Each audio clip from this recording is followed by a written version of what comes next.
Good morning, everyone. Would like to welcome you all to this hearing of the Public Accounts Committee.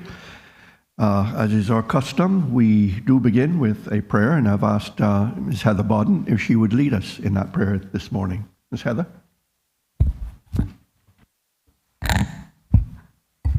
Thank you, sir. Good morning.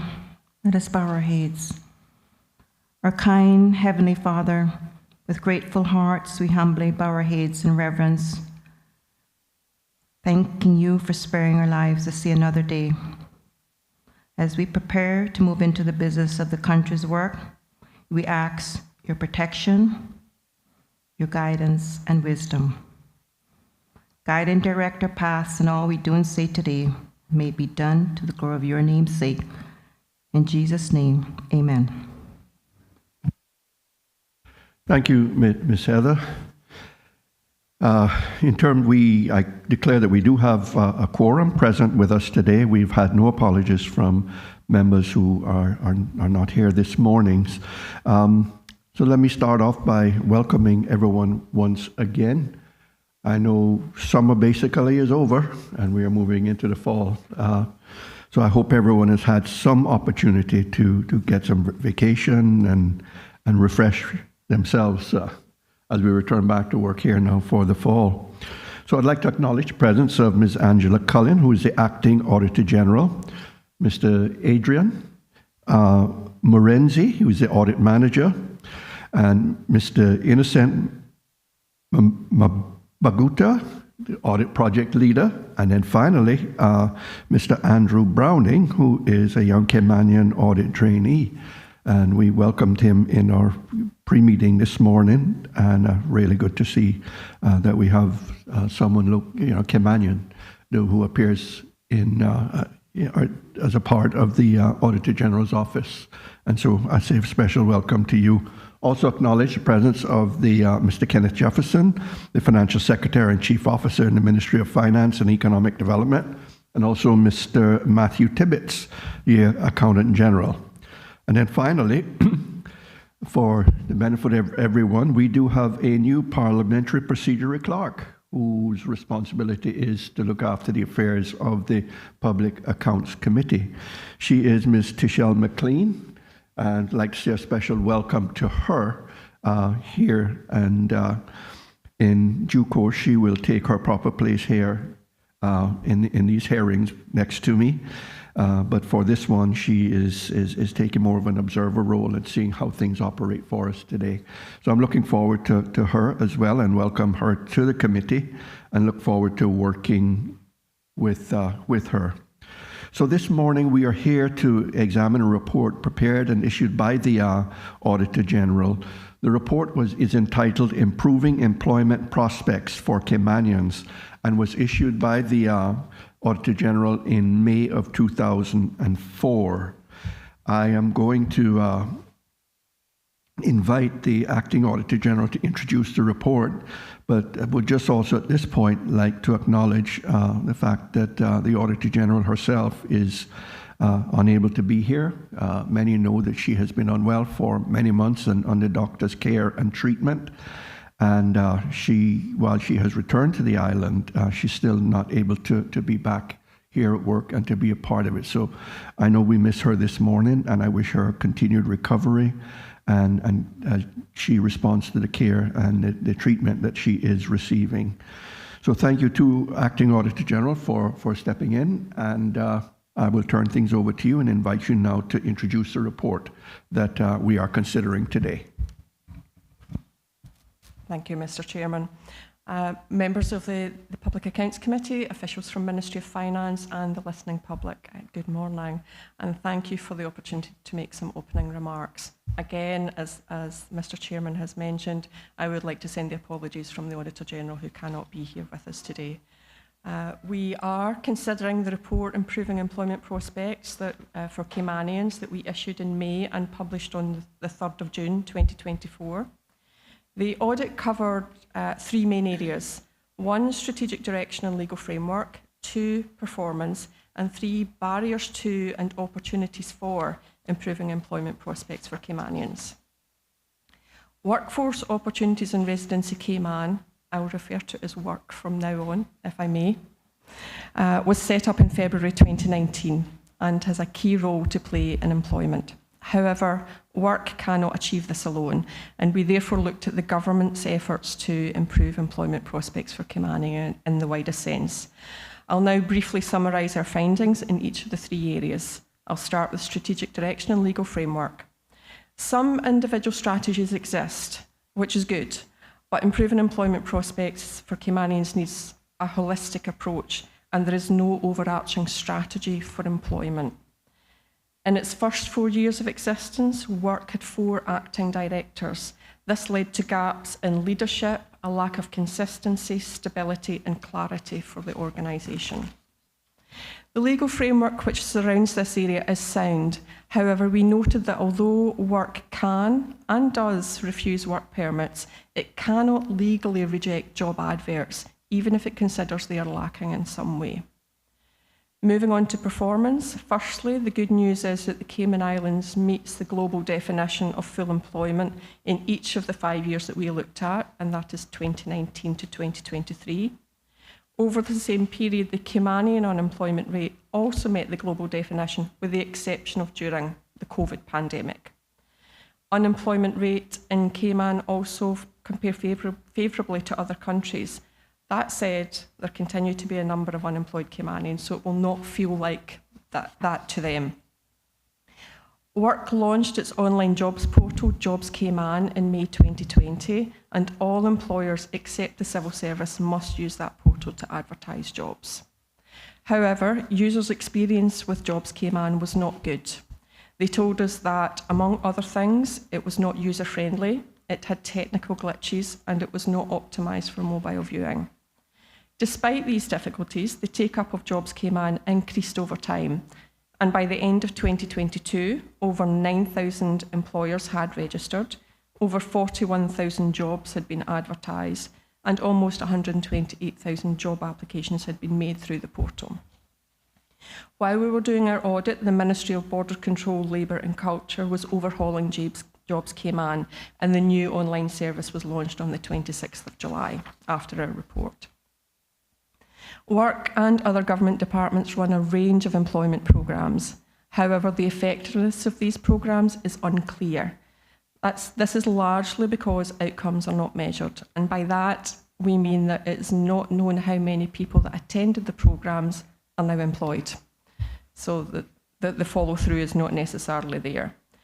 The average completion rate of work programmes between 2019 and 2022 was 83%, which is positive. However, less than half of programme applicants in 2022 were accepted. And of those that were accepted, over a quarter of them dropped out before they completed the programme. In particular, we noted that only 9% of the people that had applied for an apprenticeship were actually accepted, which indicates that there may not be enough apprenticeship places. Other parts of government also run and fund programmes. For example, the Public Works Department runs an apprenticeship programme. The Ministry of Education also funds a local company to run training for mechanics.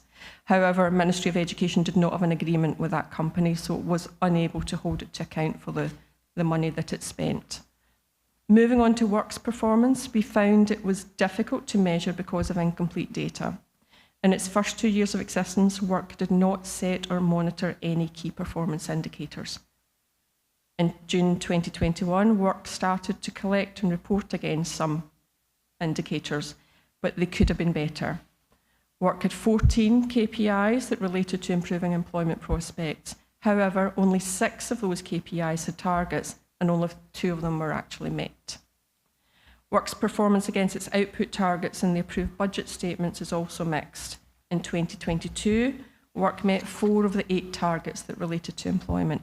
However, we also noted that 2 of the output targets may need to be revisited because they were either unrealistic or unclear. As part of our audit, we also explored some of the barriers to and opportunities for employment prospects. Some of the barriers we noted include a mismatch between what employers need and what jobs Caymanians want. For example, employers forecast that almost half of future jobs will be in the IT sector, but only 8% of Caymanians had expressed an interest in IT jobs. That's a huge gap that needs to be addressed. And if Caymanians are not willing or able to apply for those jobs for whatever reason, employers may need to recruit overseas or people on work permits. Educational attainment is also a barrier to employment, and the majority of unemployed Caymanians have a high school diploma or lower. We did find that more than enough jobs were available for those people, but they're low paid, and so therefore may not be attractive. The minimum wage has not kept pace with inflation, and we calculated that by the end of 2023, there was a 32% gap between $6 and where it would have been if it kept in line with inflation. There's limited data on some of the social barriers for employment. For example, some people told us that the lack of affordable childcare for single parents was a barrier. Finishing on some opportunities, careers guidance programmes are in place for public schools, and we noted a number of positives with those programmes. But we also noted some areas for improvement. For example, it does not cover technical and vocational education and training. Finally, we also noted that there's scope for more joined-up working across government. We made 10 recommendations in the report to the Ministry of Border Control, Labour and Culture, Work and the Ministry of Education, and all were accepted. And I have with me here the team that worked on the audit, and Mr. Chairman introduced them earlier. So thank you very much. Thank you, Auditor General. At this point, we will now then move directly into the questioning of our witnesses. We have 3 witnesses that we are scheduled to interview this morning. The first is Mr. Wesley Howell, the Chief Officer for the Ministry of Border Control, Labour and Culture. I'd like to invite him into the chamber at this time.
Good morning, Mr. Howell, and welcome to the Public Accounts Committee. Grateful for your presence. I know you have a lot going on in your ministry, but I'm grateful to have you here this morning and to participate in this hearing and answering questions that we have with regard to the Auditor General's report. I'm just going to ask you, when you answer your first question, the routine, just state your name and your position for the official record. Just need to do it once.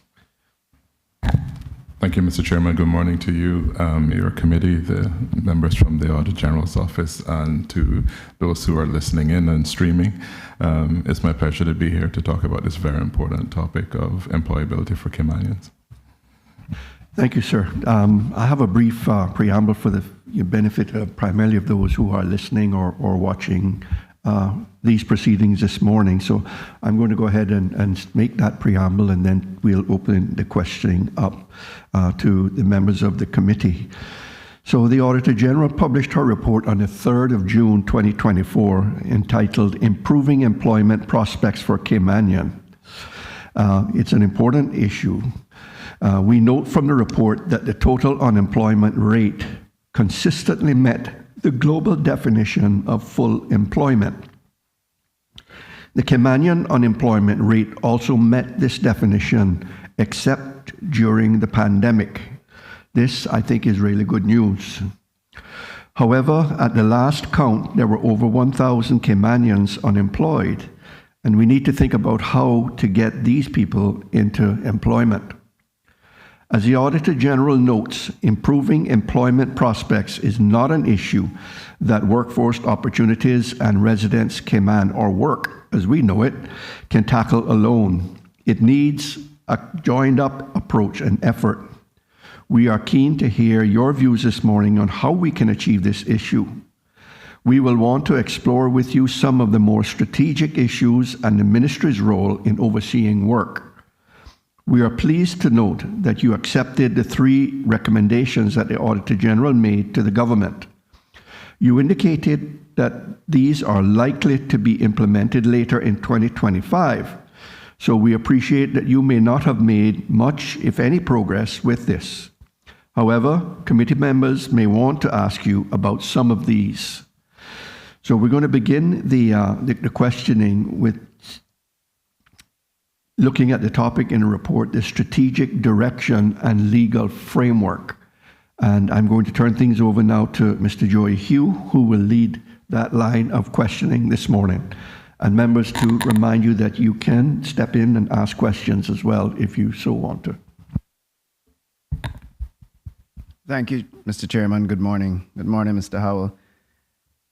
Mr. Howell, the Auditor General report highlighted that there is no overarching strategy for employment and recommended that a national employment policy be developed.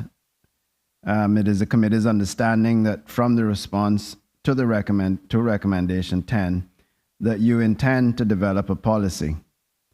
You state a realistic timeline is Q4 of 2025 because you need reliable data to inform evidence-based assumptions, and you plan to engage with the relevant agencies and experts. Mr. Howell, what is the data needed to inform such a policy, and can you say if this data is readily available or would have to be formulated? Good morning again, Wesley Howell, Chief Officer for the Ministry of Border Control, Labour and Culture. Mr. Chairman, I thank the member for the question, and through you, I can say that almost in parallel with the work that the Auditor General's Office did, there was also work underway studying the Cayman Islands labour market assessment, which was done through some funding with Resembid out of the EU, and included UCCI, Chamber of Commerce, as well as work and some other local partners.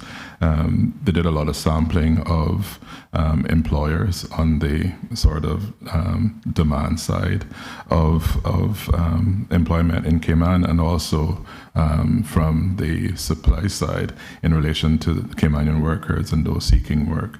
That report, along with the OAG's report, is great in relation to baselining where we are and what things look like and what some of the barriers are.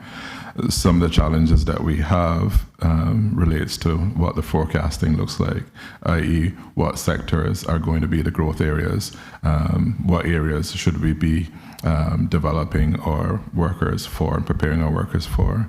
And in addition to unemployment, we also want to look keenly at underemployment, where individuals are working in jobs and industries where they either have a desire to do better financially and job-wise, developmentally, but also they want to be able to be upskilled in order to take on new and better jobs.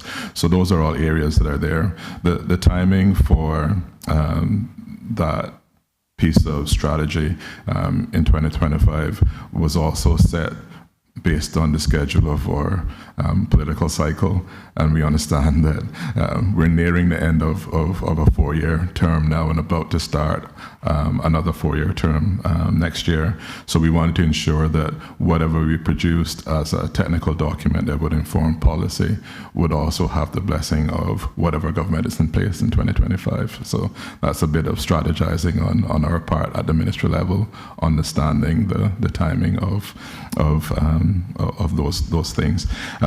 From a data perspective, though, we really need to get into sector-specific bids. We do work closely with the ESO. We do have a statistician on board at work now, which is able to start to generate information as to what sectors are growing, what the pay rates are, what qualifications are being asked for across the board. But to look forward at this, we really need to get into our partners in specific sectors, financial services, in tourism, in construction, chamber, small business association, and it's really that forward-looking bid is what we'd have to pull out.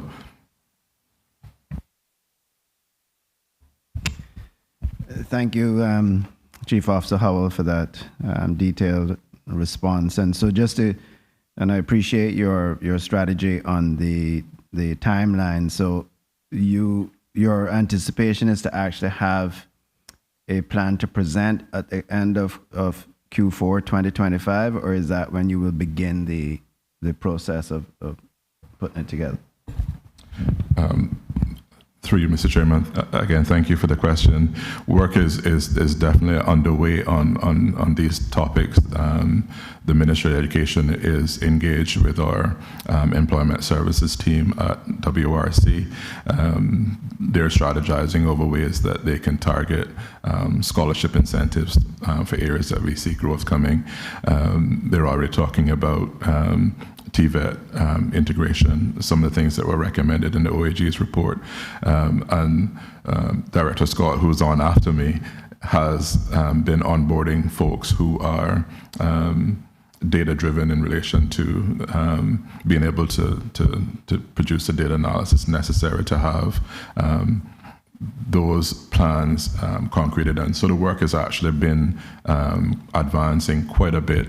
I know one of the fallbacks of some of these reports is that by the time they're talked about at the committee stage, things have moved on time-wise, and indeed that's part of the case in relation to this. The Acting Auditor General, they talk about the New Jobs Portal app, and I'm pleased to say that we're getting weekly data back in relation to the uptake of persons applying for what types of jobs, what persons are employers are asking for those jobs. So that's all feeding into this overarching strategy in relation to employment, and I would expand that to say underemployment in Cayman as well.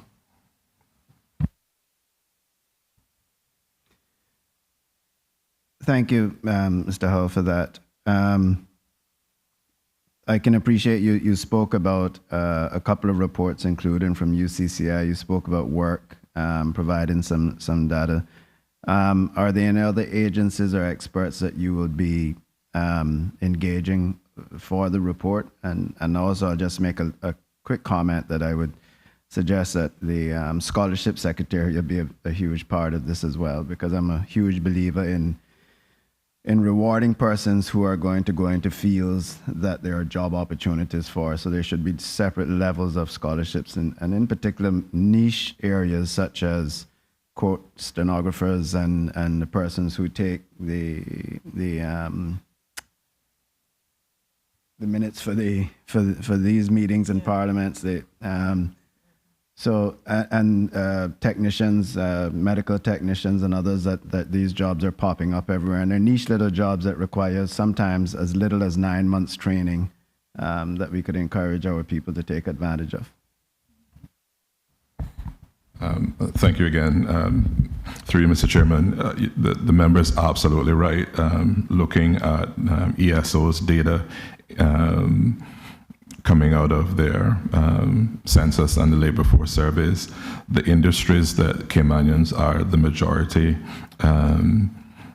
in terms of nationality working within those sectors are typically not the growth or high demand work employment generating industries.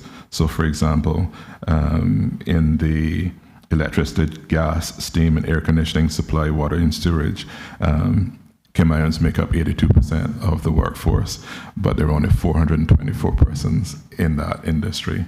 If we were to look at construction as an industry, as broad as that is, make sure I get the right number here.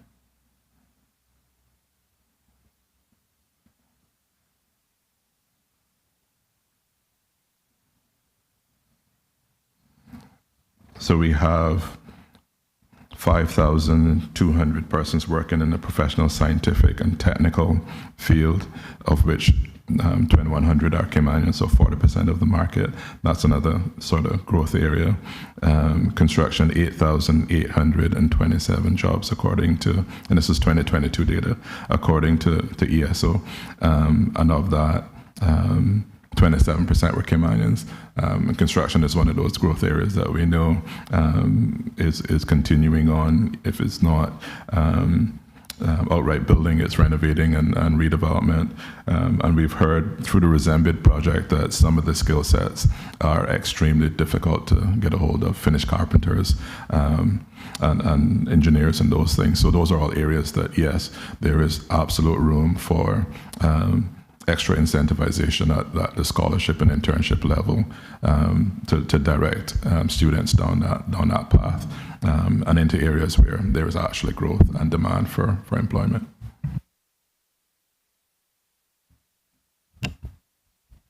Yeah, sorry. Just a comment before we move on, and yeah, your numbers align from my memory, and we look at areas like construction, we look at hospitality. It's always 30 to 40%, and if you open 2 new hotels, it's going to be 30 to 40% Caymanians working there. If you start 5 more construction sites, it's going to be 30 to 40% Caymanians working, and it always baffled me. Is that because of the types of jobs that Caymanians will take? I don't think the operators set out to say, well, we're only going to get 30 to 40% Caymanians, or we only want 30 to 40% Caymanians. But if you look at the hotels across the island, for instance, you know, it may go up as high as 45% Caymanians during the season, but it's normally between 30 and 40%. And you have to wonder, are there barriers for them to achieve, to gain other jobs, or is it that these are the jobs that Caymanians are willing or attracted to? Through you, Mr. Chair, it is a number of those factors. The number of 1,000 unemployed was shared earlier, and that number, despite the growth in our population, the growth in the number of Caymanians has been quite steady for years now. We have sort of 21,000, 24,000 Caymanians employed. We're upwards of 37,000 non-Caymanians employed. So we have a supply issue as it comes to Caymanian workers. If we were to be very frank about the 1,000 number, it's understated for the number of people that are not working, because we're using the sort of accepted definition of unemployment being persons who are actively seeking and are able to work and are actually seeking work. So we have a pool of persons who may choose to work but are not always actively seeking work. So they're not even counted in that unemployed number. And there's a certain stigma to working within certain sectors. One of the programs that is near and dear to my heart, because I started as an unpaid intern while I was in high school and worked with the civil service throughout that, benefiting from scholarships and other things. And I'm able to say those programs helped to get me where I am. But I remember this graduating class, and it was a 16-year-old high school graduate, sharp young man, and he gave sort of the closing remarks for this Passport to Success program. And he spoke about him working at one of our fast food places during his internship, and his friends came in and he hid in the freezer until they left, because he didn't want to be seen working at a fast food place, because it didn't have the right sort of image that he wanted to portray. Now, he did close by saying he did an internship at one of our hotels and was very pleased to be working in their water sports section of their hotel, and they actually kept him on afterwards. But I thought, you know, traveling to the U.S., college students, high school students are the ones that work fast food. You know, how can we change our mindset that no job is beneath any of us. Folks that know me know that my father was a shoemaker and a musician, so he worked on devices that people walked on. So for me, work is work, and ability to do great work and get great reward is important. So I think part of what we have to do, and this is way beyond just our ministry, is to get through to our Caymanian parents and others that good hard work is good, and where you start really has no bearing on where you're going to end, and to instill that effort to get our Caymanians looking at the areas that they might think are beneath certain persons, but are there. So in addition to the technical programs and those other bits, I would really like to see sort of across government support for a Caymanian proud working wherever you're working program going forward to help change hearts and minds to ensure that folks will take those jobs up. And that's just sort of my personal plea. And as the father of two young men who are chalk and cheese, I have one who is studying accounting, another one who's doing a TVET program. I know from their personalities from the time that they were smaller that the one that's doing the TVET, the auto mechanics one, there's no way he's going to put on a tie and a jacket to go sit in an office. He's not that young man. But I am absolutely similarly proud of both of them for following their desires and putting in the work necessary to develop themselves. So for me personally, this is something that is passionate for me on more than one level, just personal and professional.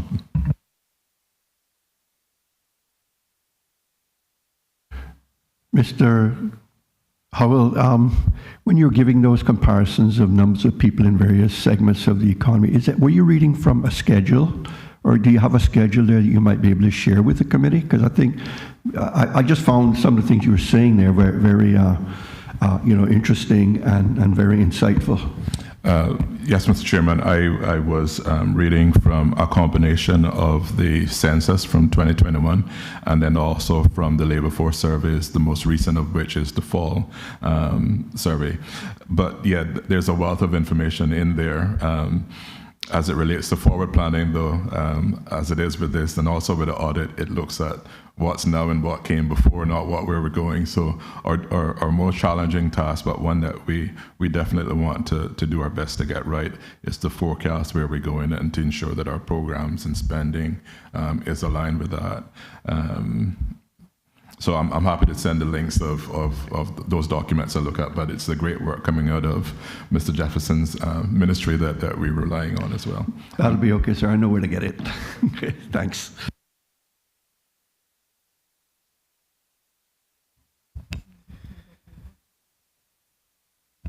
Ms.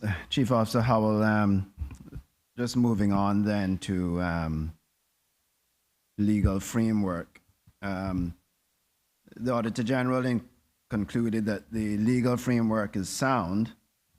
However, the report states that work reviews and approves all job adverts posted on Job Cayman, but cannot legally reject them.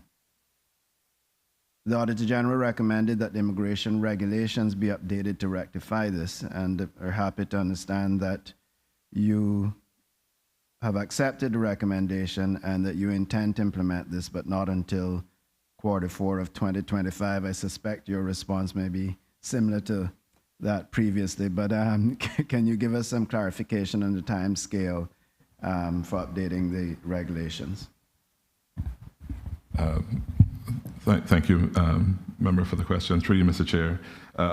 Again, it is really one of those things that is a timing issue, but I can say, despite the notification that, yeah, we can't reject job adverts, what we can do from a decision maker perspective is, if we're seeing at application time that that advert was tailored to an individual and excluded persons who may otherwise be suited for that, then we can reject and refuse the application. So there is a nuclear option to that. So although we're there, but I must say, part of this is an area of work that we're still building out, and that's the labor demand section, in that when we are able to get individuals on board who are learned within particular sectors, then we'll be much more able to push back on specific job adverts and requirements, because we have individuals who understand the industry. It's very difficult for our administrators to be experts in all areas and in particular sectors. So, you know, if we're looking at the legal fraternity and we're doing an appeals, we need to bring in a specific QC or KC now who has expert knowledge in a particular area.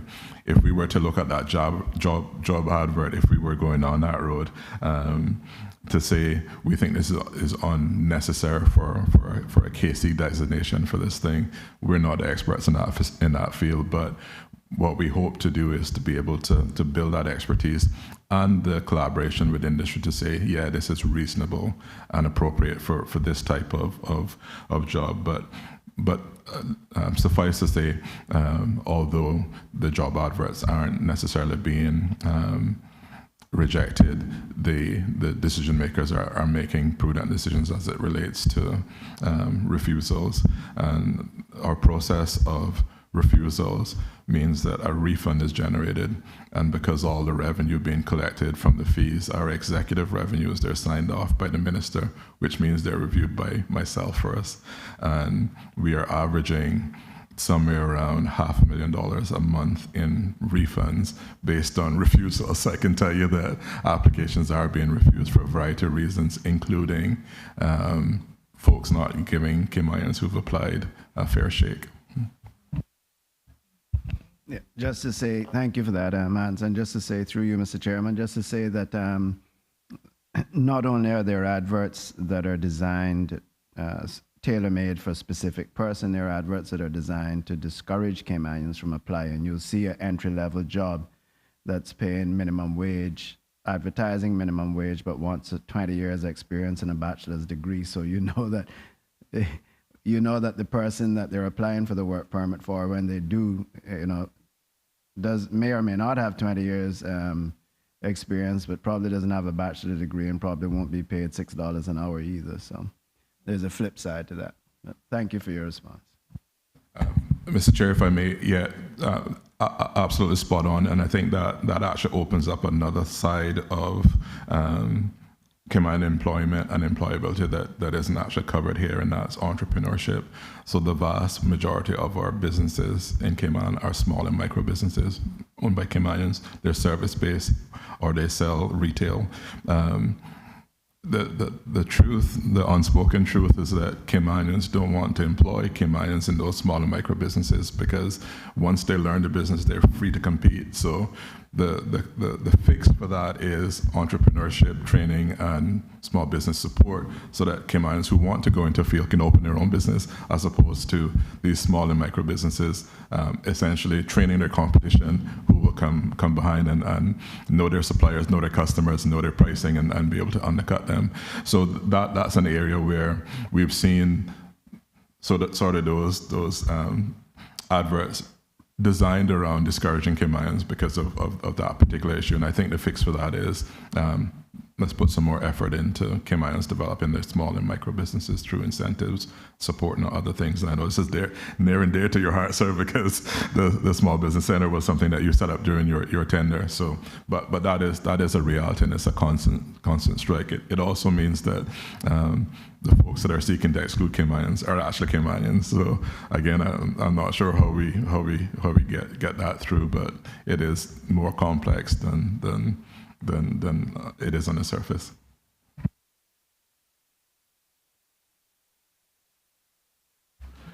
Thank you, Mr. Hugh. We'll now turn to Ms. Barbara Connolly, who will lead the line of questioning on employment programs. Thank you, Mr. Chairman. Through you to our witness. The Auditor General's report highlighted that although the National Apprenticeship Program has a high completion rate, only 10% of applicants are accepted. WORC told the audit team that this was due to a lack of places. We also note that there are no targets for the program and outcomes are not measured. That is, how many people that has completed their apprenticeships are now gainfully employed. And my question is, what are your plans, or do you have any plans to set targets and measure outcomes of the National Apprenticeship Program?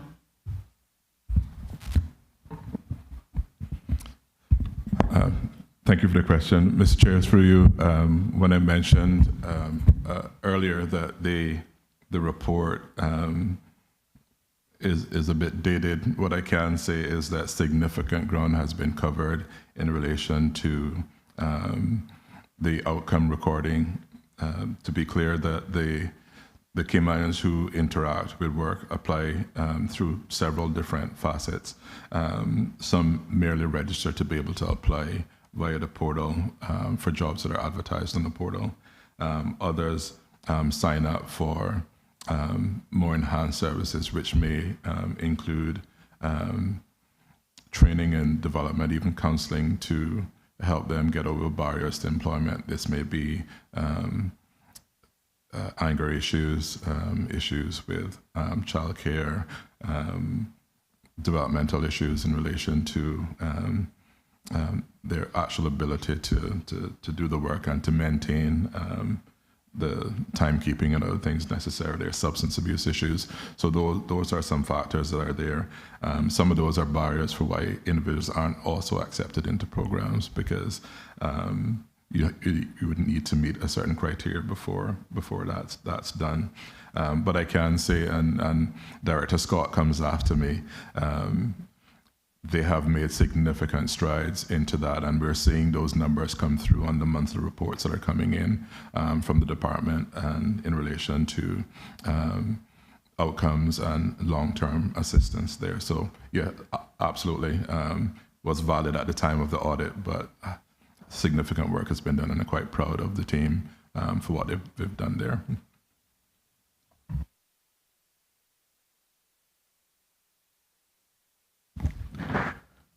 Turn next to Ms. Heather Bodden, who will take up the subject of Jobs Cayman. Thank you, Mr. Chairman.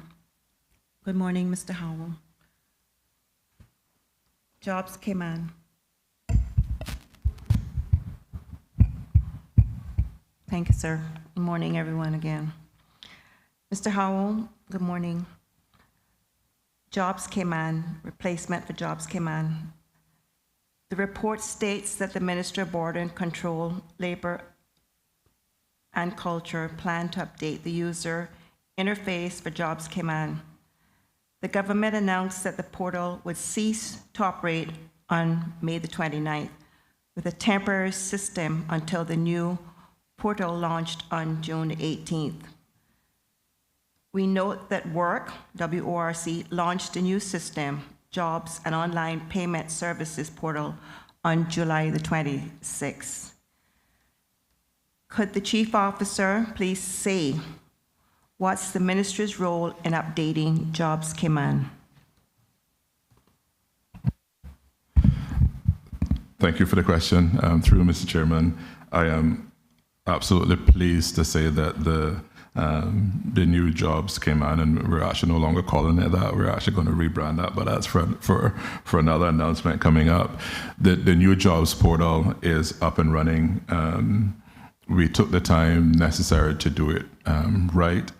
We interface very regularly with some of our key stakeholders, HR professionals, hotels. The Ritz-Carlton is a major employer, Foster's Group, and they were testing and revising user interfaces as we went through. We also interacted with our job seekers and other persons who would be interacting with it from the job search perspective, and I'm pleased to say that the feedback overwhelmingly has been quite well. We're at this point now revisiting our requirements gathering for the next phase of our online services, and we will again be interacting with more so with the chamber, small business, and our job seekers to ensure that that system the next phase of that system builds out exactly what it is that our customers are demanding. I had some feedback the other day. Someone advertised for a position not because they were trying to hire a work permit holder, but they were actually using that platform to seek Caymanian employees, and they talked about the ease of re-advertising for another 2 weeks on there, and it was essentially 2 clicks, and that was music to my ears, because essentially that's one of the things that in addition to the security and integration with e-government and the other things that are happening in the background is the ease of the user interface, the intuitiveness that has been designed in. So quite proud of the fact that that system is live now, and the usage of the online services is increasing, and will only get better as we build out the additional functionality on there.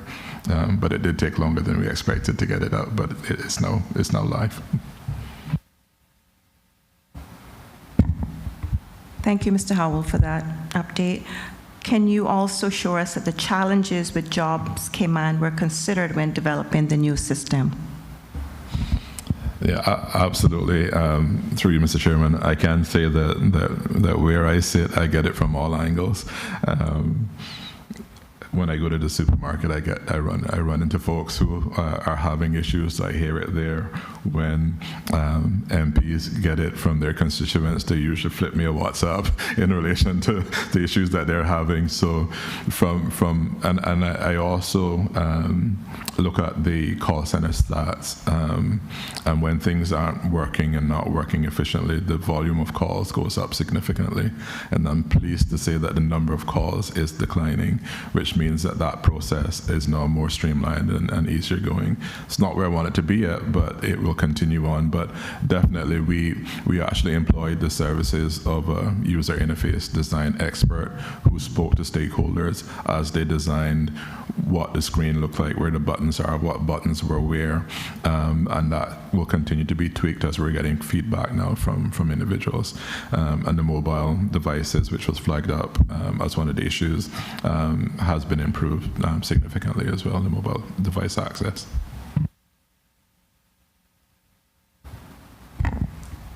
Thank you very much, sir.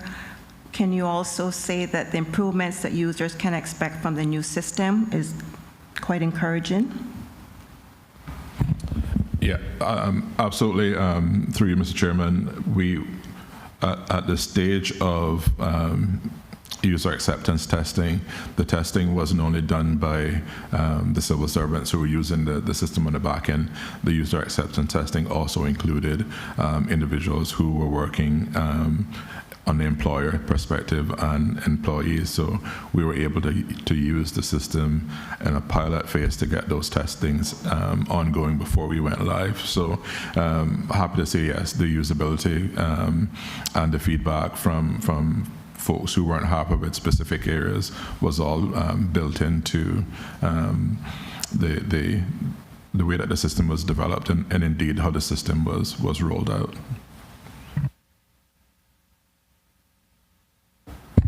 Thank you very much, Mr. Howell, for that update.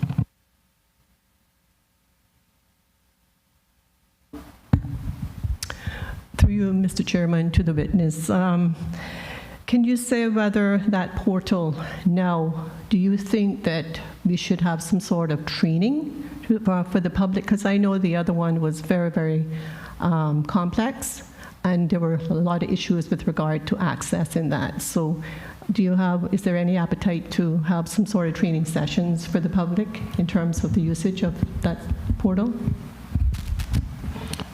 Absolutely, and Mr. Chair, I'm happy to say as well that the development team used what they call user stories to walk through process from end to end. The team at work are able to train large companies on how to use that. Self-help videos and those things are also there as well. But I'm happy to say that the user interface is so streamlined now that most persons now use it very intuitively and don't actually require additional training. The job search aspect is open to persons who aren't even registered to search. So anybody can search. The vast majority of persons searching are Caymanians, but they're PR holders that are searching and other persons that are searching. And that aspect is quite streamlined. We have some integrations with e-government that are designed to work and play well with the unique identifier and the national ID when that comes live. And the registration process does involve some back and forth with the e-government system, but we've done our utmost best to simplify that process from our perspective, only requesting information that we need to validate a user and be able to deliver services to them. That's some work we did with guidance from the Ombudsman's office, and that process is working really well. But yeah, there are some user guides, there's some training that's provided, but the feedback that I've gotten is that the system is quite user-friendly now and doesn't require a significant amount of training to get through. So I'm smiling because of that.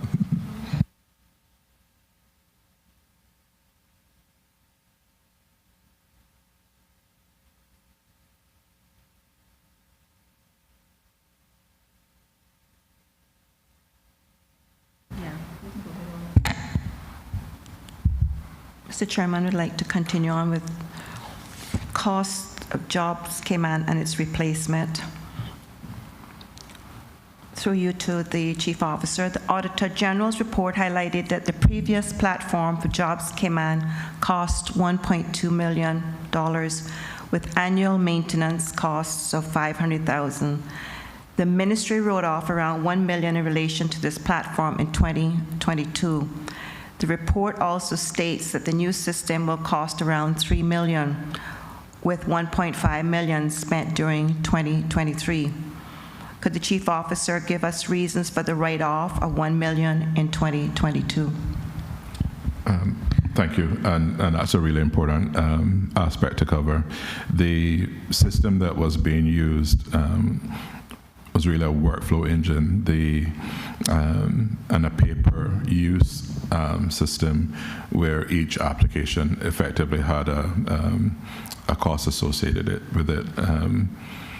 That system we spun down and wrote off. So in web facing applications, particularly those that are transactional, their time to live is somewhere around 3 to 5 years before they have to be completely overhauled, either because the technology is now obsolete or because the user experience has moved on to different looks and feels. So we're about a year, less than a year premature in writing off the system in relation to the depreciation cycle. But from a cost perspective, we've actually saved the transactional fees that happen every time an application was put through the system. The platform that we've developed the new system in took a lot more background work because we're using the same platform as the e-government services. And we took the time to ensure that we were tightly coupled with e-government, i.e. if you sign up for an online service to do work with General Registry or to do work with DVDL or any of the numerous government services that are online, we're now plugged into the root of that system and are able then to move quite quicker in additional phases and not have to do rework as it relates to one-stop shopping within government. So that took some time. Also, what we were faced with was a lot of this work was being done when we were rapidly moving services online coming out of COVID and folks demanding to be able to do their stuff without coming to offices. That's not just a Cayman thing, that's a worldwide thing. So some of the resources, such as database administrators, the user interface design engineers, developers, were really hard to get a hold of. Our pay rates within government were not sufficient to attract persons to apply at that level. So we were effectively having to buy those services on the open market worldwide. So the cost of labor was quite significant for those those high-tech jobs, particularly on the platforms that the e-government system is using. So that drove to the sort of expense that was happening there. Also included in the development cost was porting data from a number of different systems to the new platform. So that's where we were. But the decision to end the system usage on a per transaction fee was the right one to make, in my view. Thank you, Chief Officer. Could you also give clarification on the estimated cost of the new system and how much has been spent to date? Yeah. So before I do, I just sort of go through. If we give me the latitude to do that. So one of the things that the OAG covered in the report was the work that work is doing in relation to employment services, but it doesn't cover the report doesn't cover the magnitude of the other areas. Those are out of scope. They did capture all the expenses, but not all the revenue. So going through the work system, is upwards of 60,000 applications per year. There are a lot of transient workers who are here for short-term usage, and the revenue that's generated from those applications across the board for last year total, and this is the executive side, over 110 million. When we add the department level revenue, which is reported on, we're looking at just shy of $140 million going through. So the systems are actually quite complex. It's a lot of work going on in the background. So the $3 million spend in context of a system that's managing $140 million in revenue last year is in keeping with the work that's necessary to ensure that we have the auditing functions, we have the reporting functions, we have the data analytics all built in. So that's part of why it's not a straightforward, simple application process. We're now building in the reports and other things, hence why the spend is a bit more, but in context of the volume of work that's going through and the level of automation that we're building in, I think that's a reasonable spend for that. The other bit to look at as well is, despite that growth in demand or hiring within the Department of Work hasn't changed significantly in the last 3 years, although the number of applications and the amount of work that we're doing has. So the system usage is actually delivering significant savings as it relates to not hiring additional personnel on the processing side. So, and we foresee, as this goes forward and more systems work online, we'll be able to redeploy staff from processing paper to doing higher intellectual work and more demand work in other areas of the department. So the spend is necessary just to ensure that we have a secure system that can meet the demands, that does deliver auditable financial trails and ensures that we can keep up with the volumes of work that are coming through. Thank you very much for that update. Mr. Chairman, through you, Chief Officer Howell, on both systems, the previous system and the new one, was Mr. Tibbetts and the eGov team the project leader on either of those? The first system predated eGov. The second, the current rollout isn't led by eGovernment, but we worked in tandem. So the way that it works, when we use their platform, we essentially have to run all of our code through their teams, and they deliver the results in relation to, yes, this can go forward in production or it can't go forward. And we also work very tightly with the CISO office, the Security security office as well. So every lockstep and barrel, we're running things in tests. We're in development. We're moving into tests. We use user acceptance testing and production.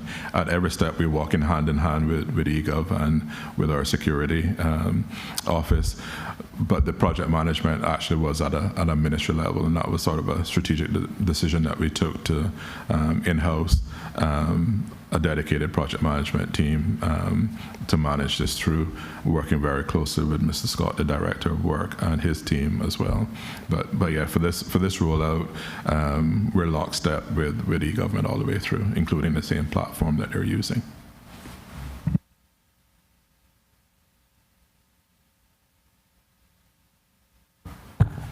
Okay, thank you, members of the committee. Mr. Howell, we're going to turn now to works performance and use of resources.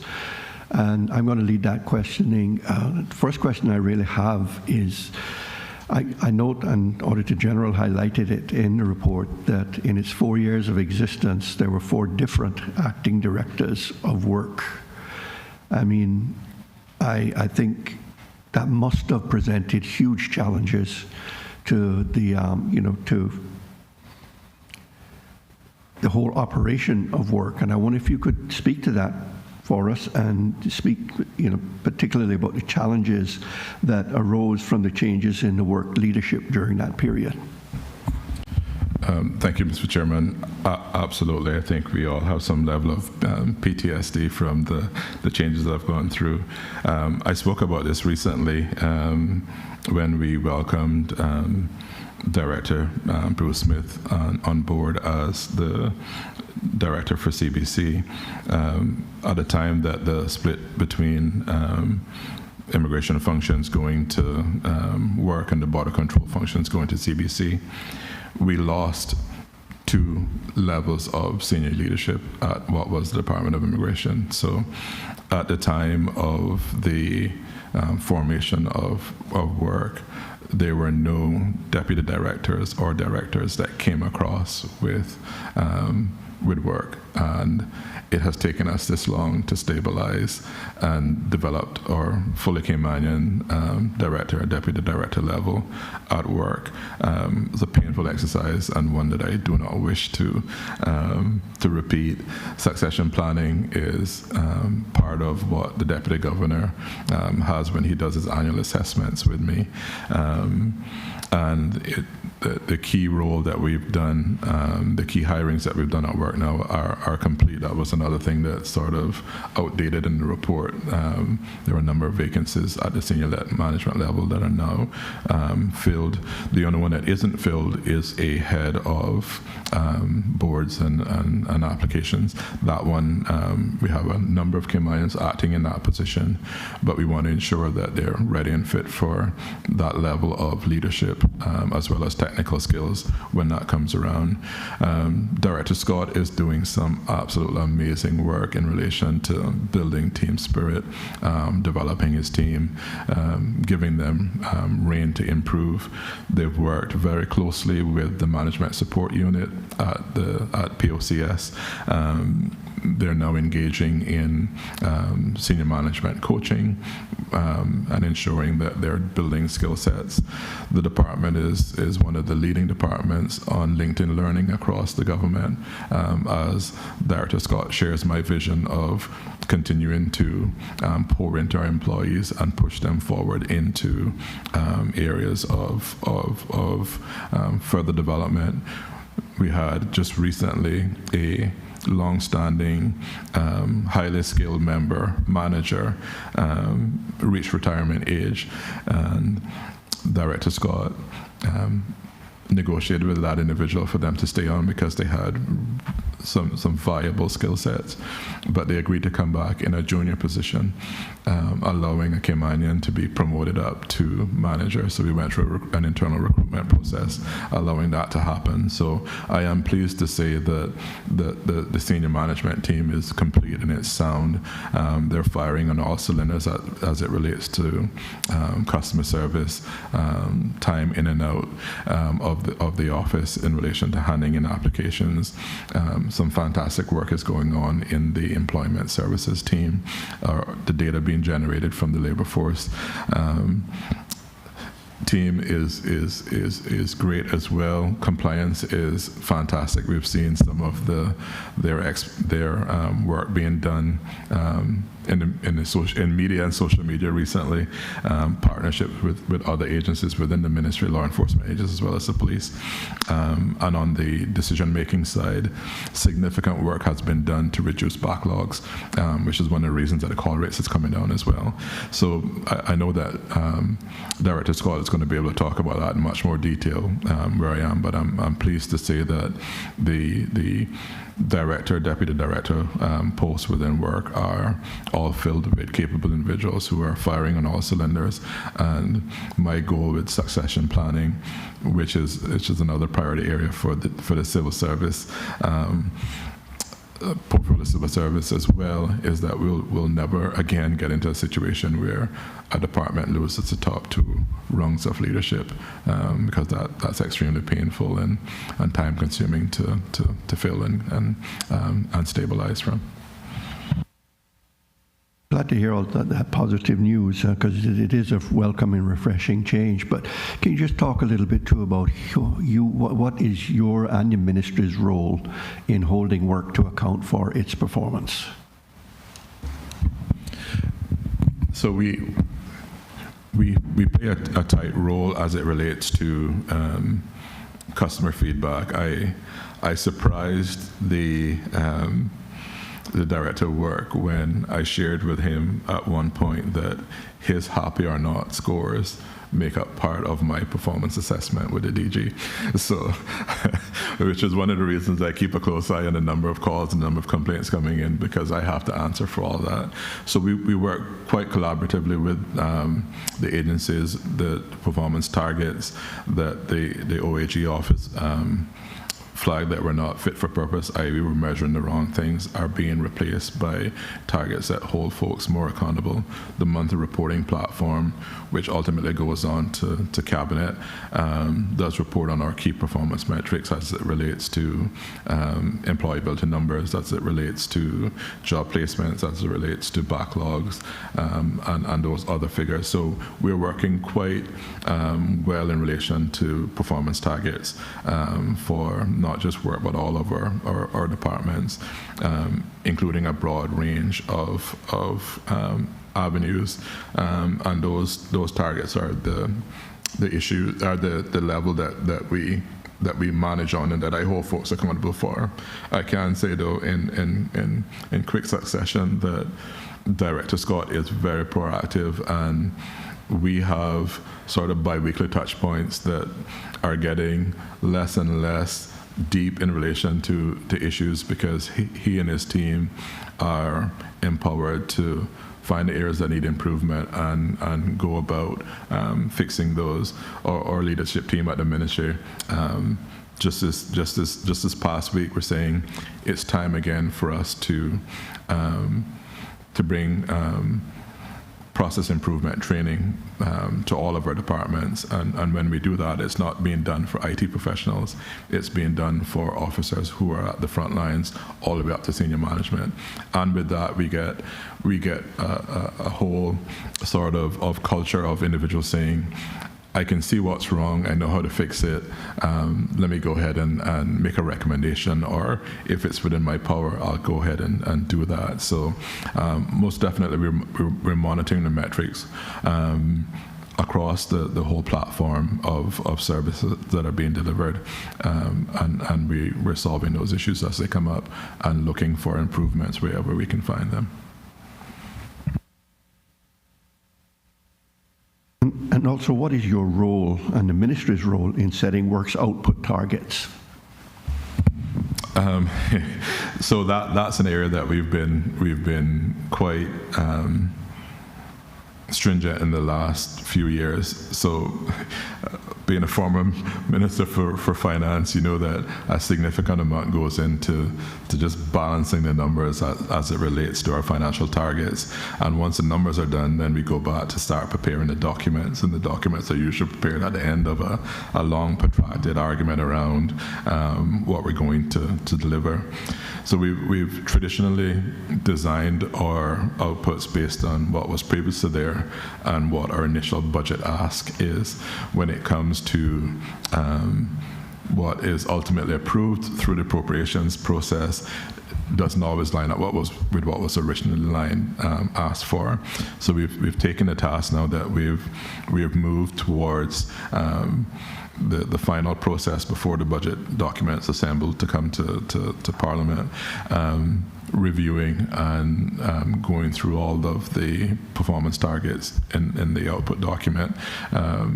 Happy to say as well that we're very pleased that the Ministry of Finance is looking at outcome-based budgeting, because that ideally is where our numbers ought to be.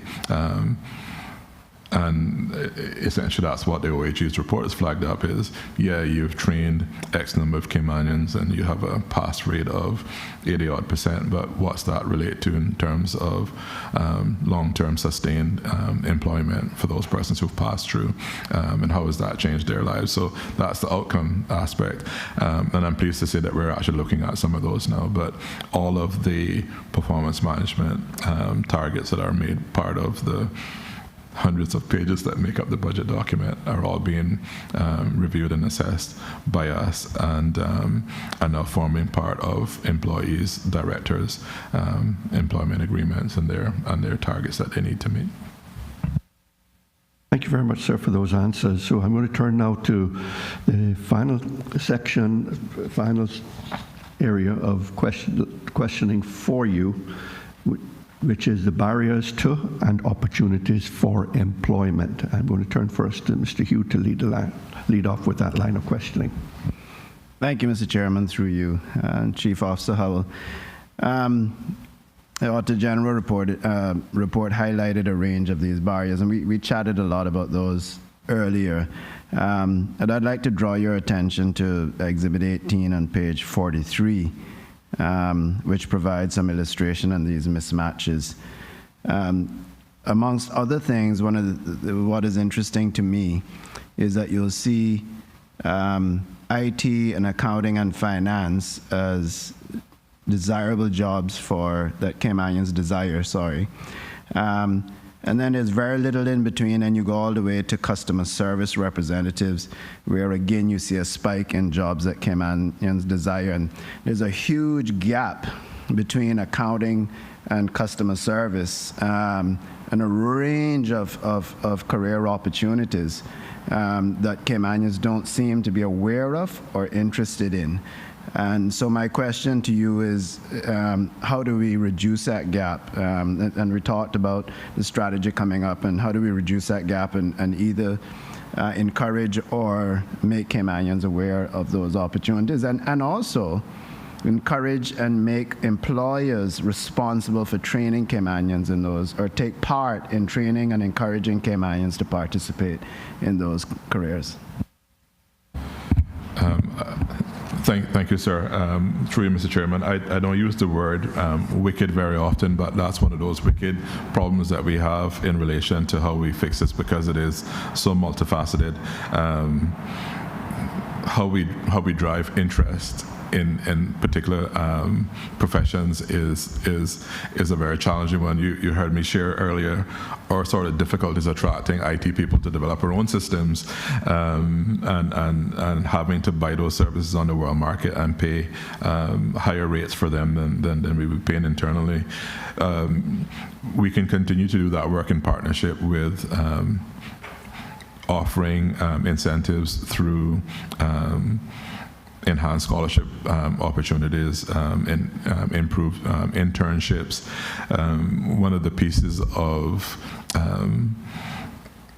bits that we've put in legislation to help provide this is to ensure that we have no data protection issues, we've asked for departments such as education to share with us their intake and sort of their persons coming up on graduation and folks studying in particular areas to be shared with us on a regular basis as a matter of law, so that can be built into things like business staffing plans and those that have aspects where essentially the government's approving a business plan for a period of 4 or 5 years, and then we can build in the fact to say in 3 years we'll have X number of Caymanians coming back with training in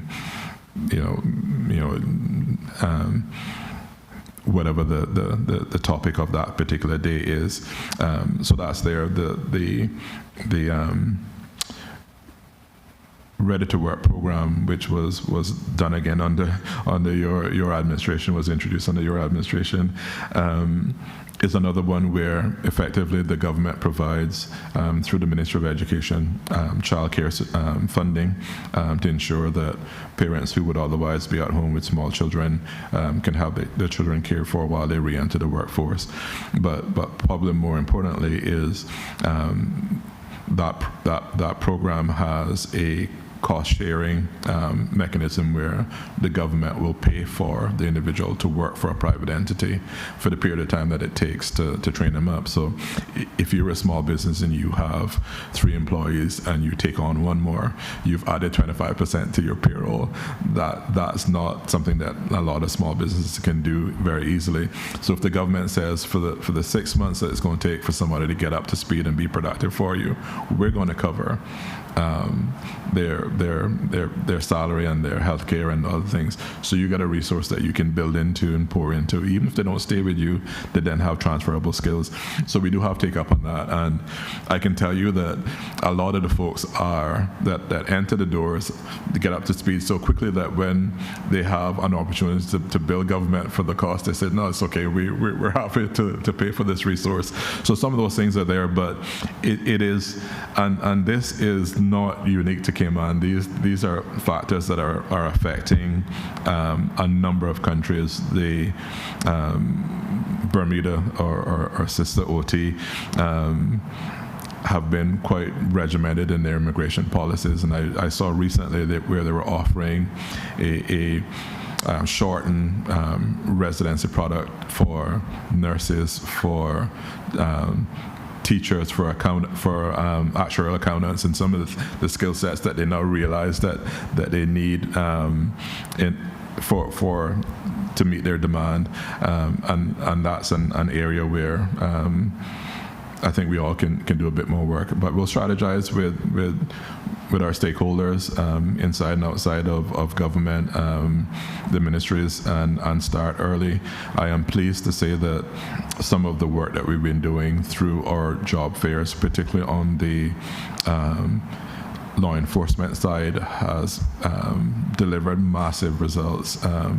We have overwhelming responses for our recruitment in CBC, in Coast Guard, even in prison. We're having more Caymanians applying for those jobs than ever in the past. So some of that's bearing fruit, and for us, we're actually starting sort of earlier and earlier. So those job fairs are starting at primary school level and also continuing to high school. So all of those things, I think, would be fair game for a national policy that would cover changing hearts and minds, as well as then providing the programs and funding necessary for those to happen. I did a bit of math as I was looking at the unemployed numbers in relation to the spend that we're doing in terms of programs.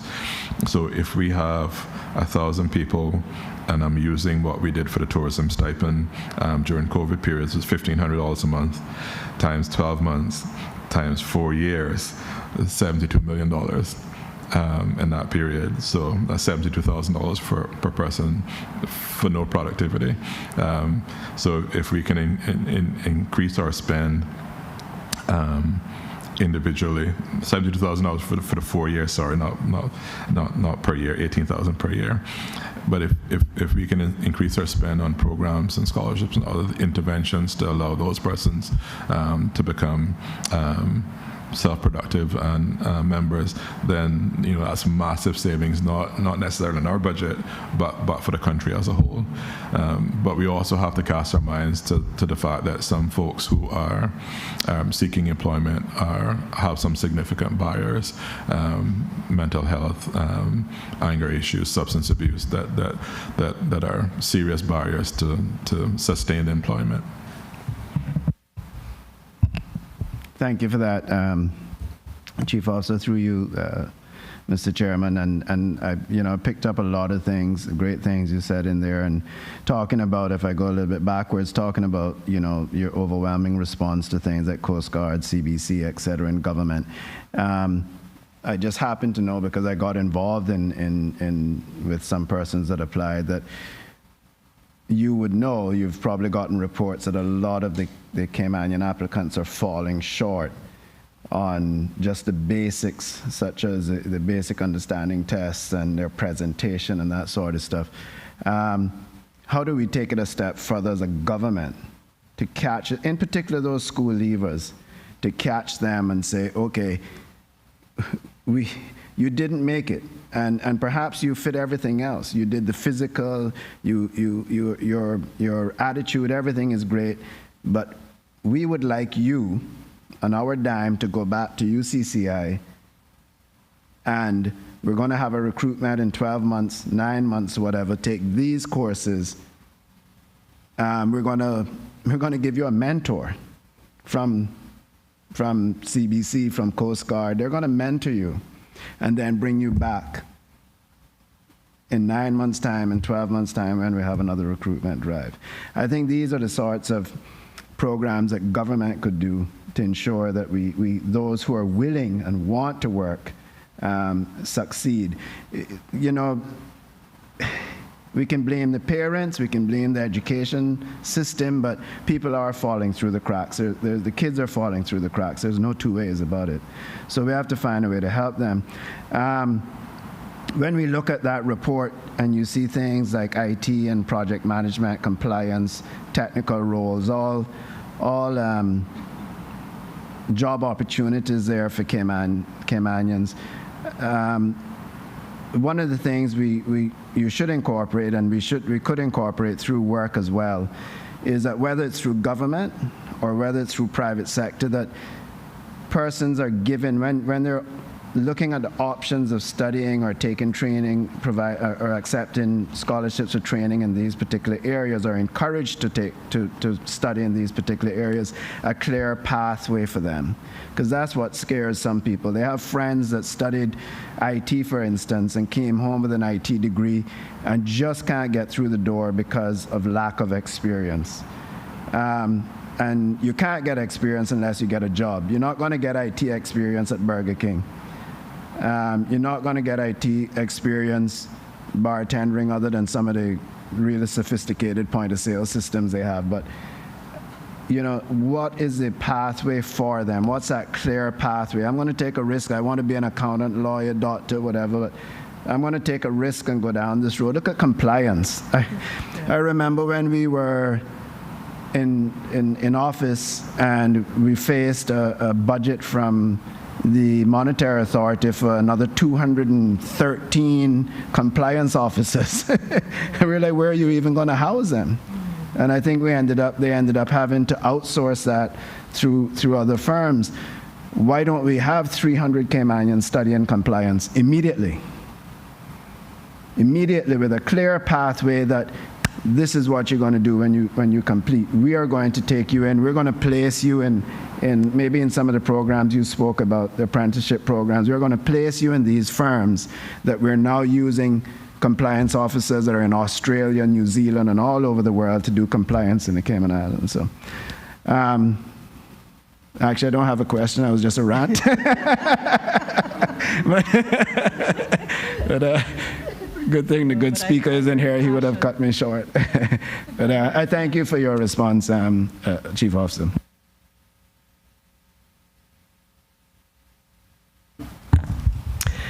through you, Mr. Chairman, to our witness. I want to speak to social barriers, and I know you mentioned earlier that there are some of those challenges are actually, you want to incorporate those into the national employment strategy and policy.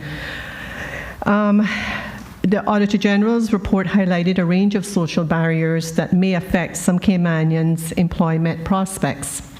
One of the examples given was the lack of affordable childcare, and you did mention that the Ministry of Education does provide some financial assistance with kids going to preschool.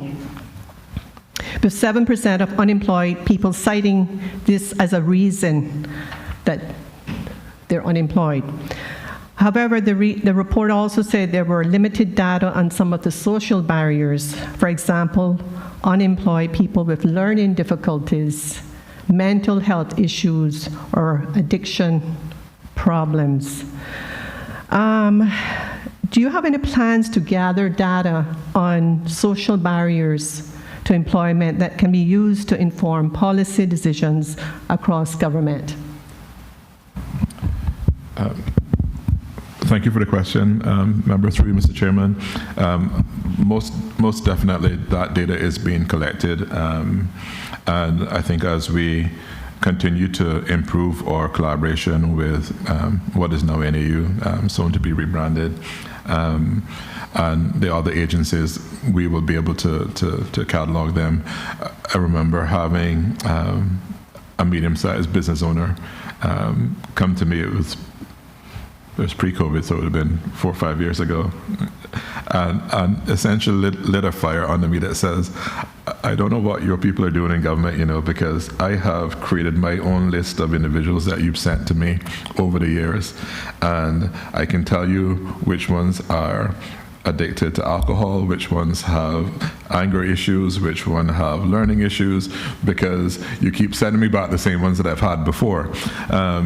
So it presented an opportunity for us to do a better job of ensuring that we are, one, preparing people properly before we send them out the door for employment, but two, wrapping the services around them that it's going to take to help them have the best opportunity for them. And that's not something that is something that the government can do by themselves.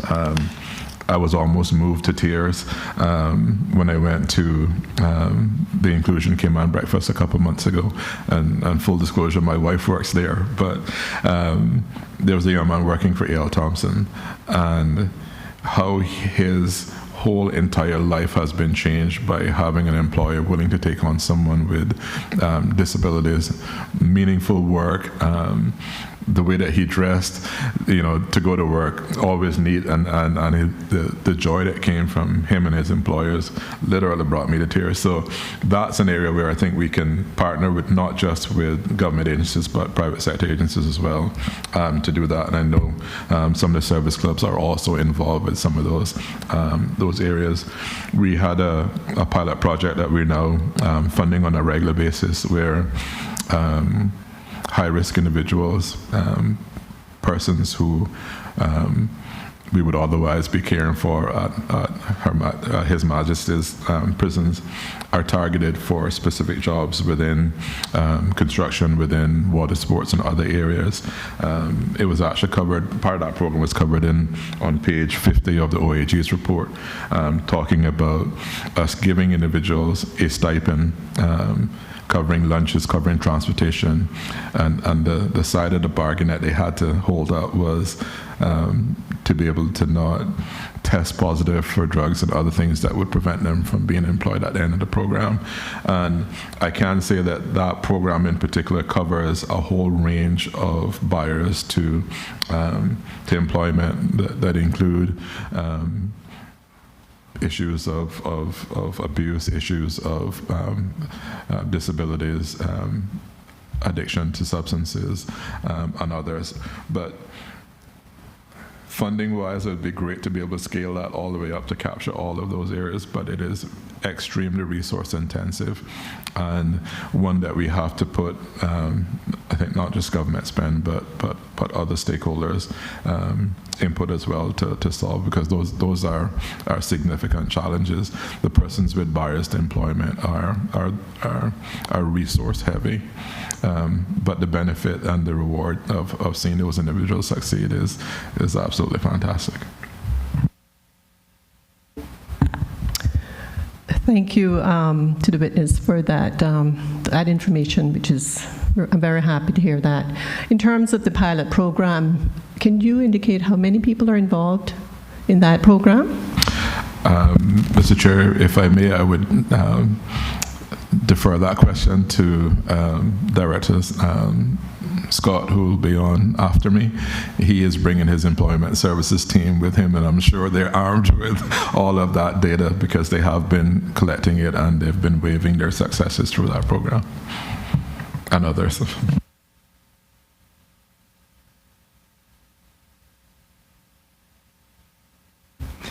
Thank you. Through you, Mr. Chairman, Chief Officer Howell, I know we are schoolmates and consider you a good friend, but I do have to ask you, can you give us an update on the new committee for the minimum wage? So, politics aside, the documents that go back to Cabinet in relation to specifically a sectorized approach to minimum wage are nearing completion. And it is essentially looking at that. So as an MP moving around, I think you would have gotten significant feedback in relation to affordability, particularly around households who employ individuals within their households, and the fact that the increases would be very detrimental to families who rely on caregivers and others. So the report that was given to the current Minister of Labour was requested by a previous Minister of Labour, and Minister Seymour is quite keen to have a sectorized approach to minimum wage, including some more groundwork in relation to affordability for particularly households who employ individuals, for caregivers, for their elderly, for their shut-ins, and for their children. Thank you for that, Mr. Howell, Chief Officer Howell. And it is interesting how these things all seem to correlate with each other, come around. Because if you, we talked about barriers and challenges earlier, and one of those I know, because we are not the society we used to be, where it takes a village to raise a child, where you had in your house grandparents or parents, or just down the street or in the same yard that could take care of your child for you when you're working. And unfortunately, we live in a society where there are many single parents, and childcare has become a real issue. And in many instances, persons truly cannot afford domestics to take care of their children. They're just barely, they're working to pay the domestic. And so I think we need to, minimum wage is one thing, and we have a moral responsibility to persons, no matter where they are no matter where they come from. We have a moral responsibility to ensure that they are living above the poverty standard. And so a huge part of that is addressing the issue, lack of childcare, in particular for single mothers. And this also leads to some of the challenges in other areas of employment that Caymanians aren't taking, because if you are in housekeeping, if you are a steward, if you are working in the kitchen at one of the major hotels, you have to go on shift work. And that shift work could be 11 p.m. to 7 a.m. or 6 p.m. to 11 p.m.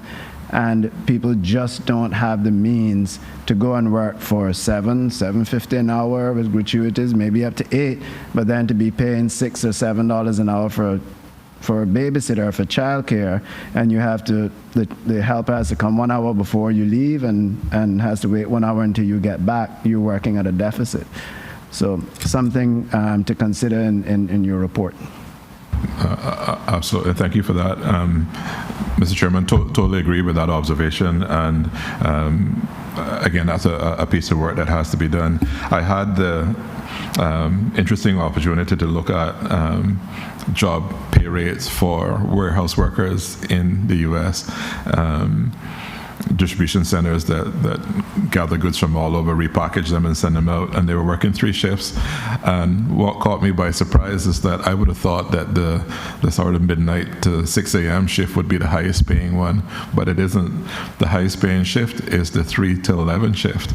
And when I stopped and thought, well, why would that be? And then it hit me. If you're working 3 to 11, you don't get to see your family because your kids come home from school and you're at work and you come home when they're going to bed. So nobody wants to work the 3 to 11 shift. During COVID, we had a number of Caymanians who were displaced from the tourism sector, and some of them were transitioned into 9 to 5 jobs, and they're finding it really difficult to go back to a 3 shift a day program. And I don't know what our industry is paying for that 3 to 11 type shift, but that means sacrificing time with your loved ones other than your day offs. So real complex issues, and I don't think that we can solve that one through policy, but it is what the market is demanding in relation to servicing the customers, but it comes at a significant cost. Thank you, Mr. Chairman. Through you to the Chief Officer. Speaking of social barriers, could the Chief Officer say how is the availability of affordable accommodation taken into account? Is it a barrier to employment? And you just mentioned that, speaking of being moved to tears, I guess it's sad to, you're probably hearing the stories that we hear how work permit holders are here and not provided with proper accommodation. So we just would like to know how that is being monitored. Thank you, member, for the question. Through you, Mr. Chair. Mr. Chairman, we do collect information on work permit applications which relates to where individuals are staying at the time that the application is submitted, but we're not the agency that actually monitors that. We also don't monitor the level of the accommodation, whether or not it's fit for purpose or otherwise.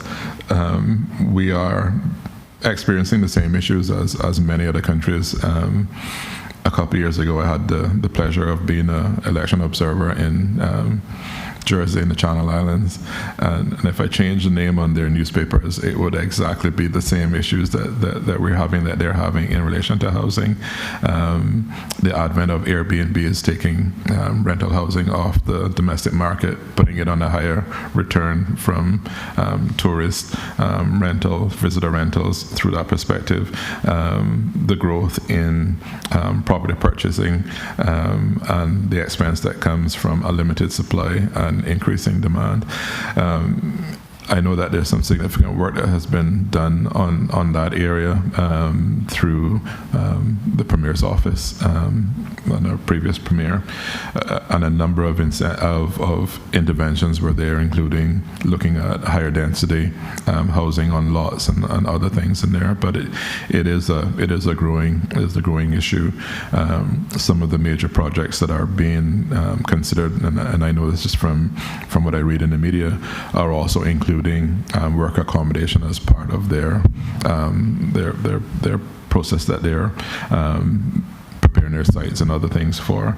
But yeah, it is extremely complex. I think there's probably more that we can do across the government, but it will mean some significant changes to planning laws and maybe some other incentives and others. But the role that we play in this is to capture the information at source as to where individuals are staying. That currently involves a sign-off by the employer, the employee, and the landlord. But yeah, it is worrying.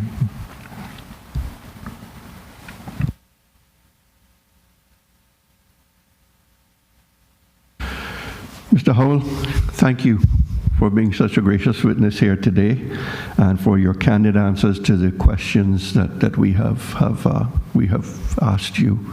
I appreciate your candidness and your honesty in responding accordingly. So I know we've taken up probably more than your time.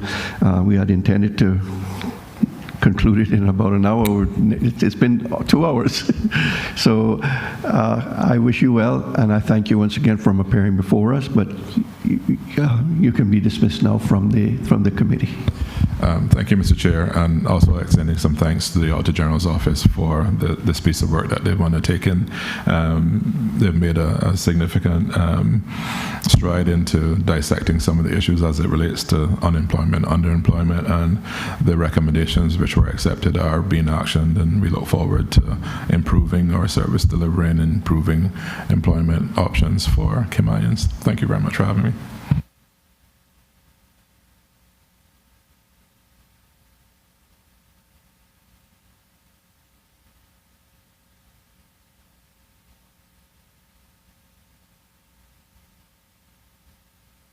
As you depart, sir, I'll go ahead and invite our next witness, Mr. Jeremy Scott, who Director of Work, to join us in the chamber.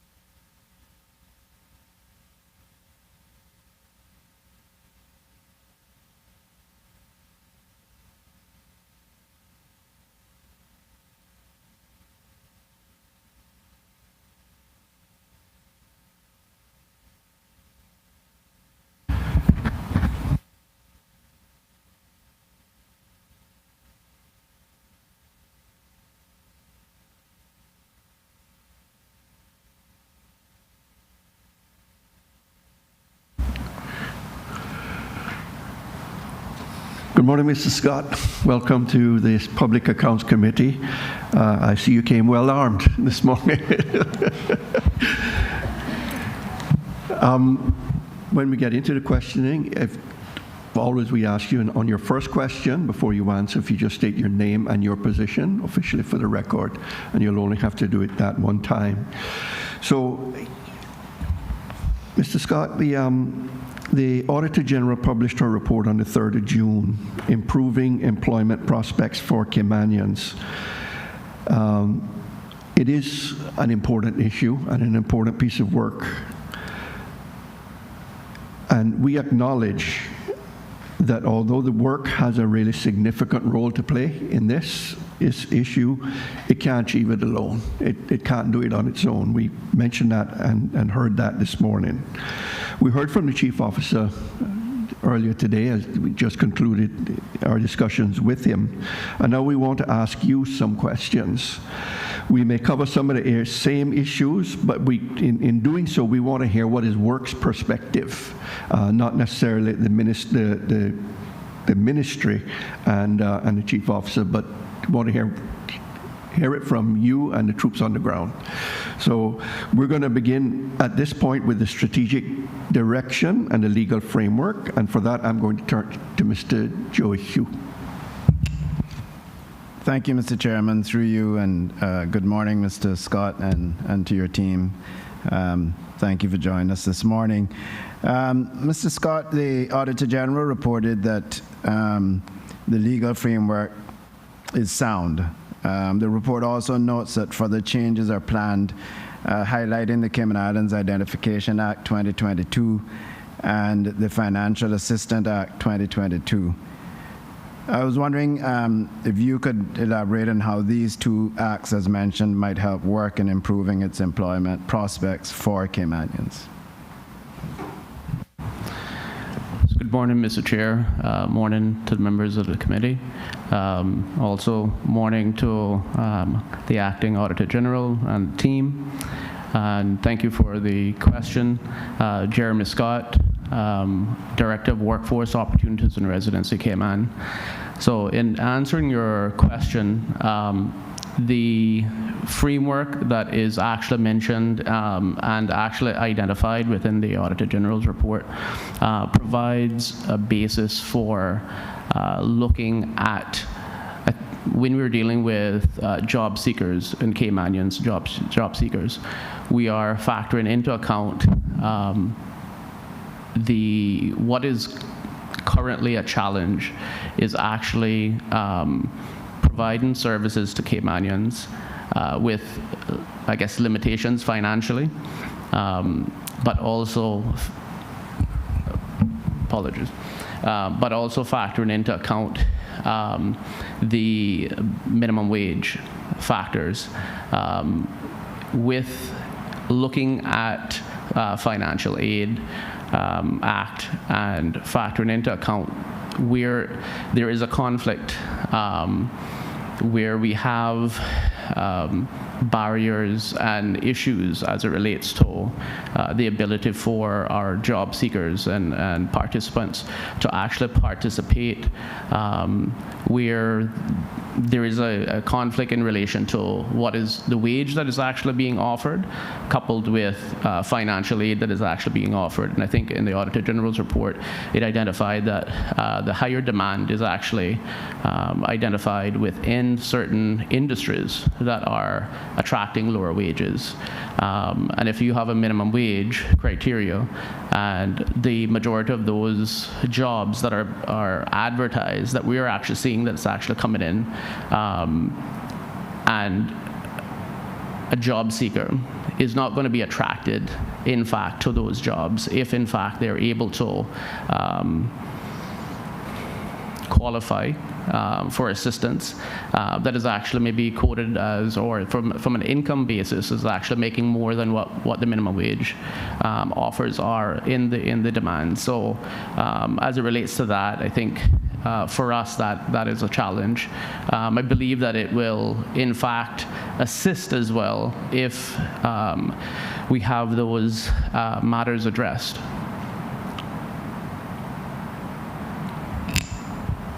Thank you for that, Mr. Scott. Through you, Mr. Chairman. So I wondered if you, let's speak specifically about the Cayman Islands Identification Act, and we were all anticipating the National ID program. Do you anticipate this will assist your department in improving prospects for Caymans, that specific act, or the implementation of the National ID program? Mr. Chair, through you.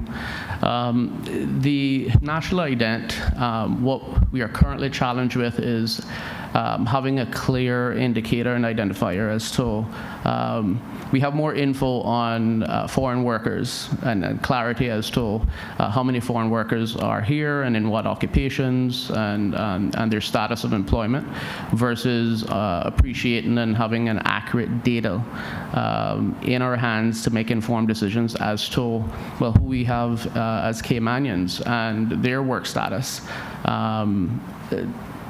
That creates a barrier for us. What we currently are doing is operating and forecasting based on the data that we're actually collecting of who's actually coming to our aid or asking for assistance when it relates to training and job opportunities. But we do know that that's not necessarily an accurate pool as it relates to the entirety of our Caymanian populace. Thank you.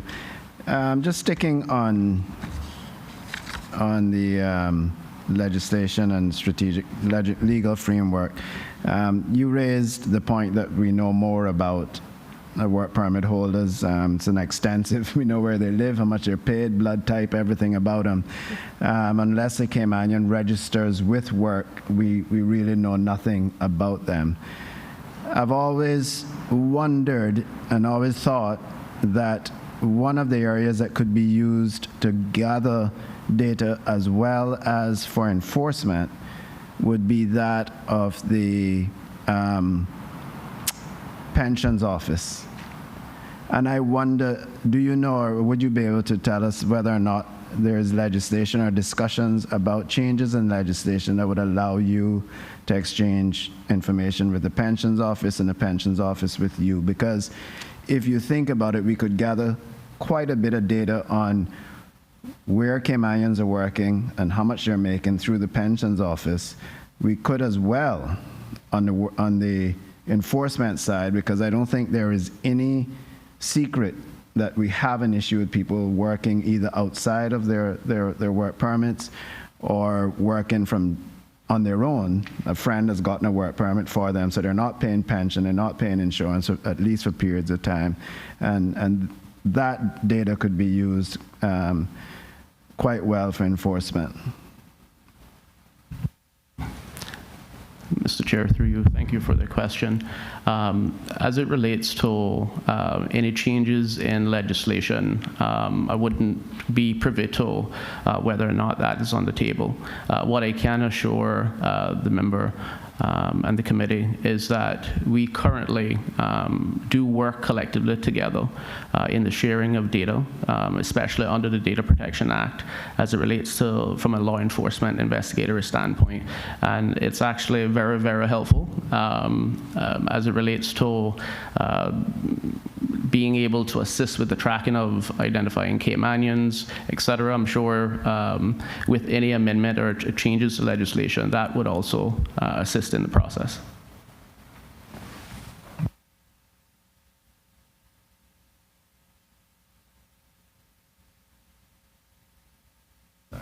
Through you, Mr. Chairman. Thank you, Director Scott, for that response. Moving on to, sorry. Well, no, I was just going to ask on the adverts.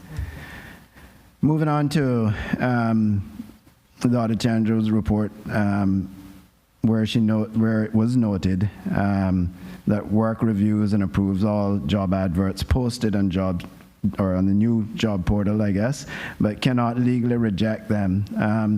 The chief officer spoke about that and also gave us examples of how, whilst you cannot reject the ads, how you can enforce it at the application level. So my question to you is this an issue that you have identified, and do you anticipate improvements or the ability to reject the ads in the future? Mr. Chair, through you, this is very near and dear to our hearts, I would say, recognizing that the legislation that is currently in place and has been in place for quite some time as it relates to requiring of job opportunities and adverts to be placed. Currently, through the portal, we do have a team, mainly of customer care, that processes, I think it's something like 16 to 1,700 applications on any given month. The feedback on it, and I think just recently with the one of the stopgap solutions until we launched our current portal, we had our employment services team and manager, actually, who's with us today, had identified very clearly that there were instances where applications and job descriptions and qualifications and requirements were in fact in their view unreasonable or not in accordance with standards. It is very clear that if we don't have standards that are regulated, it's an open market and an ability for employers to craft job descriptions and requirements to the like of, I guess, a anticipated employee. And this would make our life much, much easier to have regulations that afford us the ability to stop that from the initial stage of advertisement. And the reason I'm saying this is that with an advertisement that's in the portal running for 14 days, a lot of times that if the requirements are inflated, you have Caymanians who just don't apply for that, despite the fact that without an inflation or a variation to what we would say would be standard requirements for that job, you may have, in fact, Caymanians that would have applied independently or through direct assistance of our employment service officers, again, increasing the opportunities, increasing the ability for them to be viable candidates. Failing that, with the submission of an application that's not vetted in that way, it does get to an authority, a decision maker, whether it be a delegation by me or be a decision by the board, requisite board, handling the application. They do at times, on many occasions, pose questions or defer applications in order for clarity as to why the request for specific requirements are attached to an application or to a job. Which doesn't always lead to a refusal or a justified refusal, as we are mandated under the remit of the legislation and general considerations that we can render a decision under, of which, again, we have to abide by.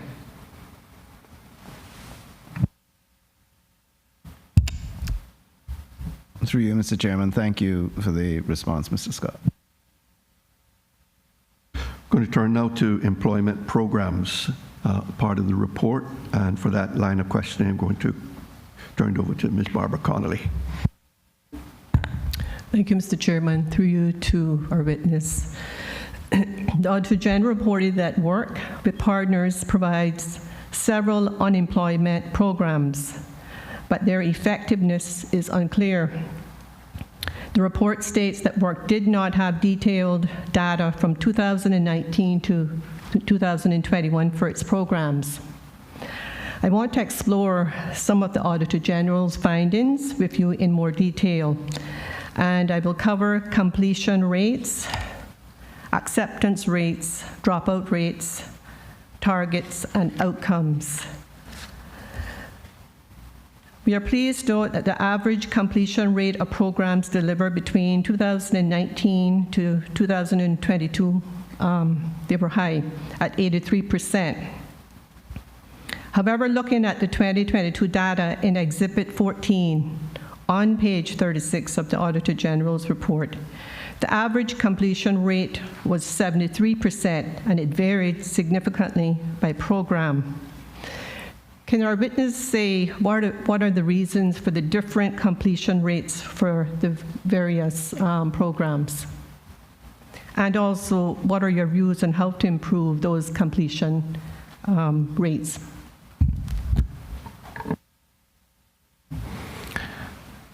Thank you for the question. We do offer quite a range of program services and training offers, and as identified, our completion rates on average, as indicated within the report, identifies that the completion rate is about 73% across the report.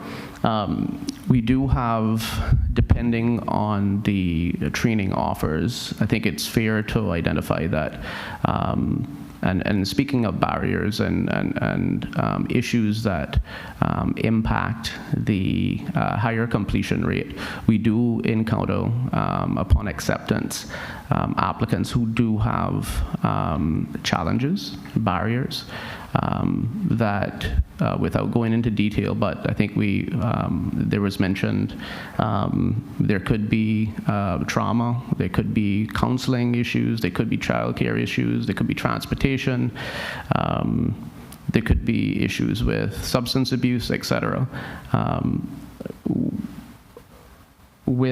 And I'll preface to say at this point in time, we're actually doing much better with tracking within our programs and understanding the causes of the dropout rate. So we're currently tracking that as well.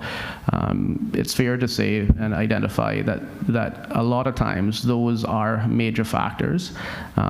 We are continuing to improve within the last 2 years, identifying those barriers. Say, for instance, if they're transportation issues, if they're childcare issues, we have stipends that are actually offered as part and parcel to the program to increase the completion rates. But those are, I would say, a variety of factors that contribute to a lower percentage of completion rates within the programs.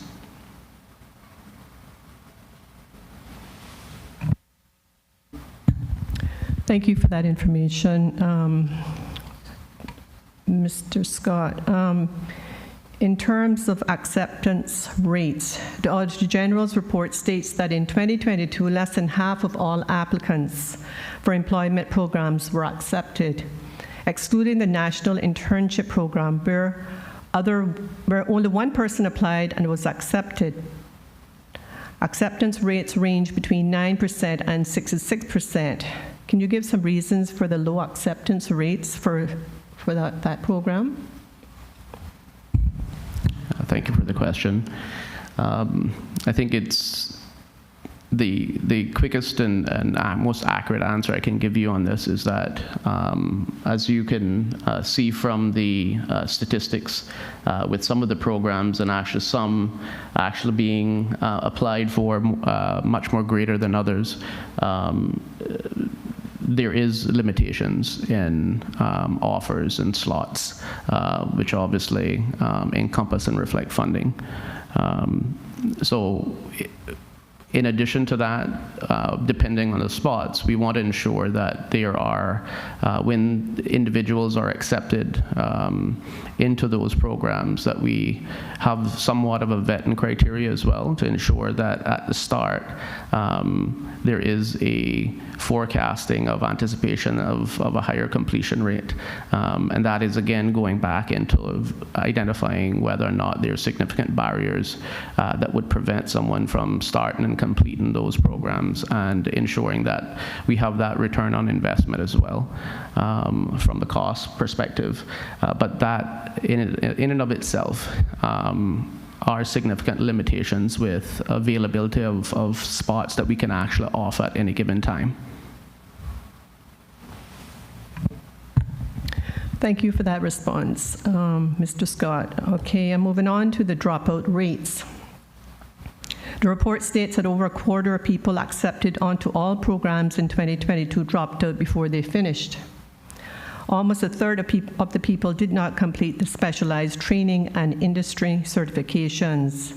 Can you indicate to this committee the reasons for people dropping out of the programs before they finished? Thank you for the question again. So it may be a repeat on the completion rates, but there again are those significant barriers and concerns or issues that persons face upon starting or commencing these programs. We will also identify that, in addition, one of the significant factors of a dropout rate actually is a consideration of employment. So we do have participants who will actually start the programs, but where these programs don't come necessarily with a full salary, for instance, and it comes with a stipend, and individuals or participants have a basic requirement to sustain themselves and their families. You'll find that at times that those participants will actually opt out because of having offers of jobs, whether it be a temporary or a full-time, and that continues to be a challenge for us. The team and the coordinators continue to work with those participants to try to persuade them that for long-term gain, I guess, and a future profession, it may be best to stay in the programs, but there are immediate needs that participants face. So those, based on reporting, are factors that would cause a dropout to increase. Thank you, Mrs. Scott, for that response. I'll move on to targets and outcomes. The Auditor General's report states that work spent $2.2 million outsourcing training programs. However, the report states that there are no targets for placements, internships, and apprenticeships, and outcomes are not measured. For example, how many people that completed their apprenticeships are now gainfully employed? And my question is, are there any plans to introduce targets for programs? Any plans to measure outcomes? And how does work ensure value for money when outsourcing training programs? Thank Thank you again for the question. The scope of the scope period of the report, and appreciating that we are a new department, and through certain periods there were certain challenges, but we have vastly improved between 23 and this year, 2023 and this year, with tracking of targets and expected outcomes. Appreciating again that there are costs associated in ensuring that those programs that are outsourced, that those contracts have stipulations within them with expected targets, and that is actually being tracked as we speak. So that also becomes part of our monthly reports that is then also fielded to the ministry. And it also becomes part of the performance agreements for the specific managers and team members within those units.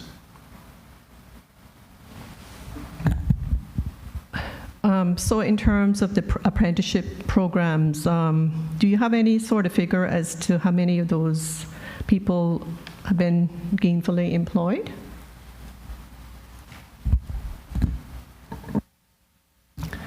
I'll crave your indulgence just to speak with my team.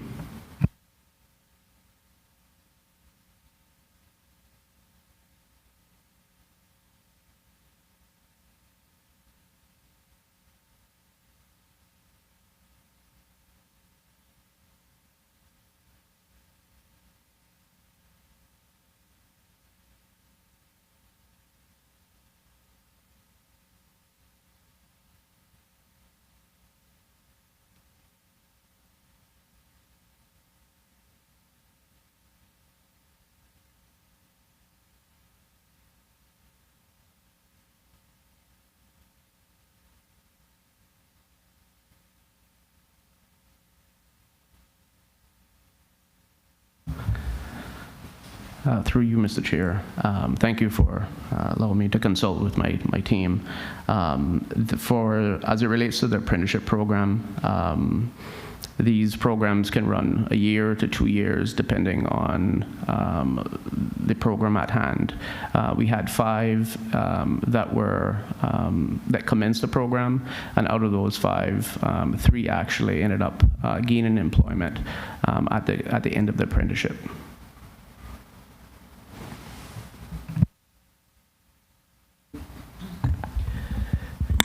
Can Mr. Scott indicate why only 3 out of the 5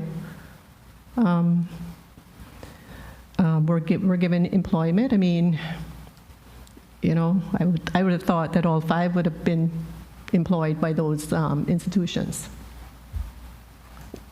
Give some reason why they weren't employed. I mean, do you all ask those questions? I crave your indulgence again.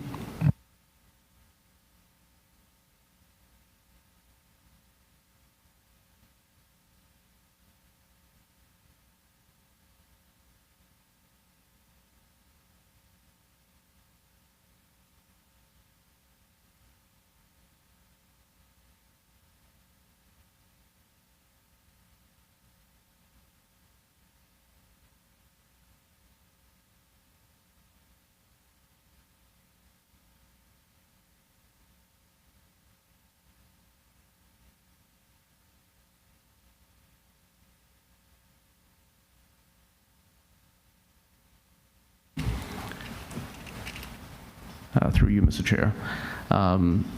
The 2, one was due to health considerations, and the second opted out to go to other opportunities. So that was the the reasons for those 2 not being hired at the completion of the apprenticeship program.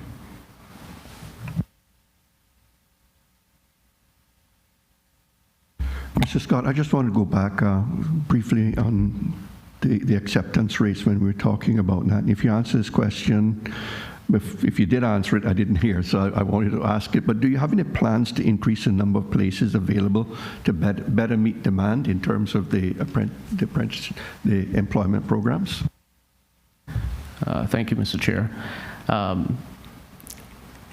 we are currently engaged in, and this may actually answer a forecasted question, but as it relates to our strategy. It was identified in the OIG's report that we did not have a strategy in place. We are currently looking at actually completing that strategy and having it as a first draft for implementation for January 2025. By the ending of October, we'll have that in place. So as part of the strategy and goals and focuses for that, it is intended that when we're looking at the overarching, I think the report in itself says that we are highly under demand and not having enough opportunities or slots available for interested parties on any of those programs are a significant barrier as well to the interest of our Caymanians. And for that, we are looking at actually proposing further funding that would enable us to meet those demands at a greater rate. Thank you, sir.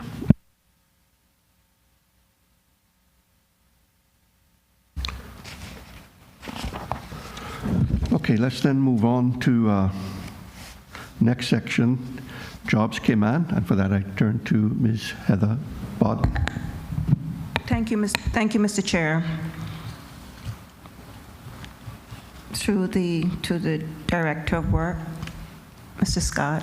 Good afternoon, sir. The report highlighted a range of problems with the Jobs Cayman. One example being it was not user-friendly for job seekers or employers.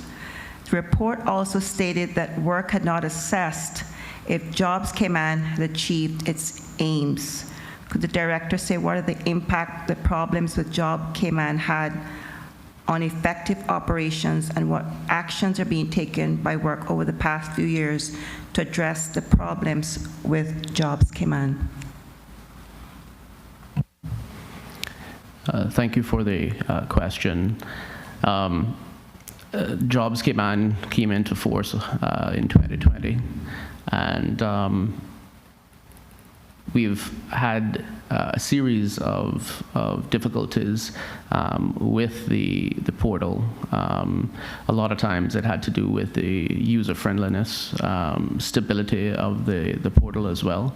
And one can imagine with that being the primary portal that is highly used and centrally used by all employers and all job seekers, given the numbers identified within the report.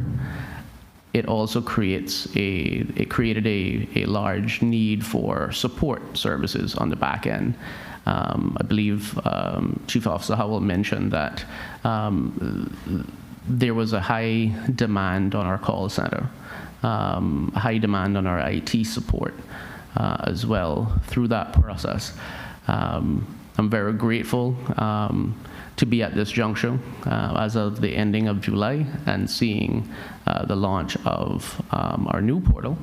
And I'm happy to report that at this point in time, within the last year, and definitely as of the launch, we've seen a significant decrease in the requirement and the need for assistance to the general public at large in utilizing the system.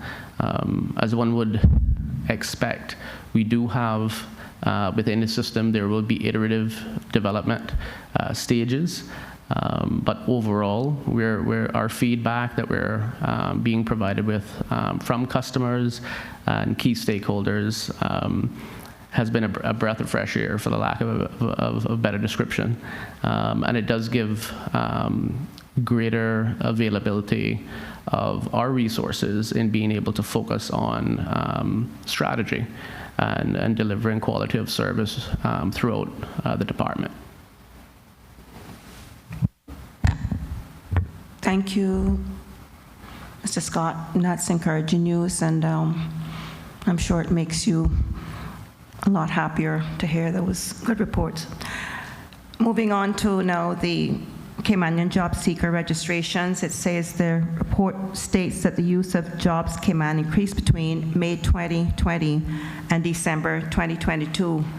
We note that by the end of 2022, over 9,000 employers and almost 5,000 job seekers were registered on the portal.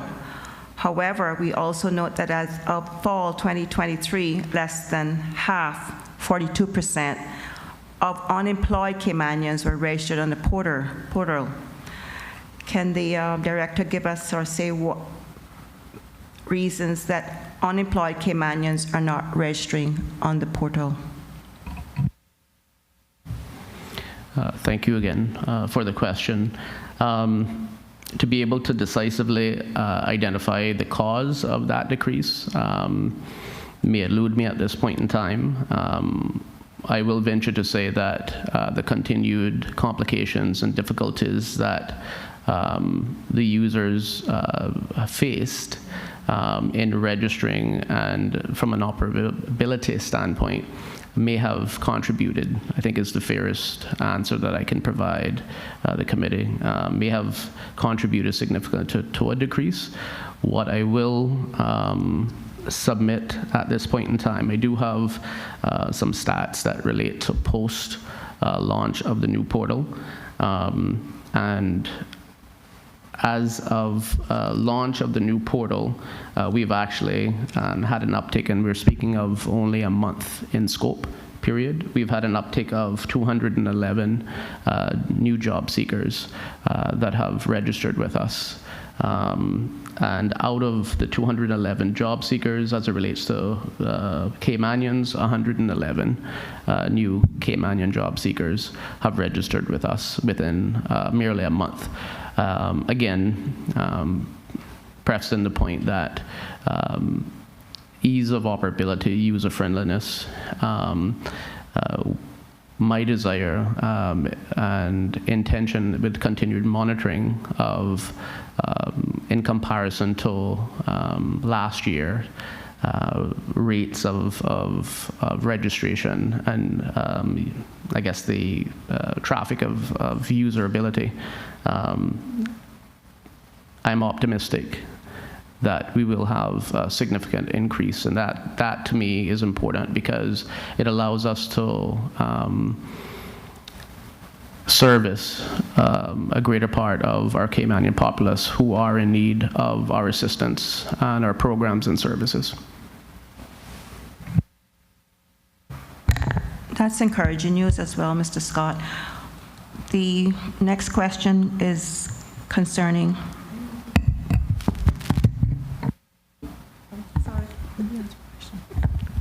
Through you, Mr. Chairman, to the witness, I have a question. In terms of those job seekers, particularly Caymanians that are seeking jobs and they actually register on the portal, do you all know the success rate in terms of these Caymanians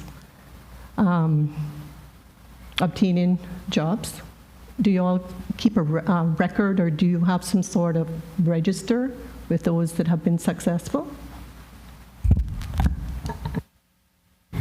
Thank you for the question. I think to answer that would be in two parts. One, we have I think it's three different categories, but I'll deduce it down to two different categories of job seekers. Job seeker that's independent in the system, registering in the current system and in the past system. There are limitations in being able to categorically say whether or not, from an independent standpoint, have they secured a job through the portal. What I'm able to confirm is that those job seeker assistants job seekers are in fact assisted by employment service officers and are assigned to employment service officers. And when that is actually in play, we do accurately monitor referral rates. We monitor whether or not how many out of those through referrals and job assistance actually retain employment.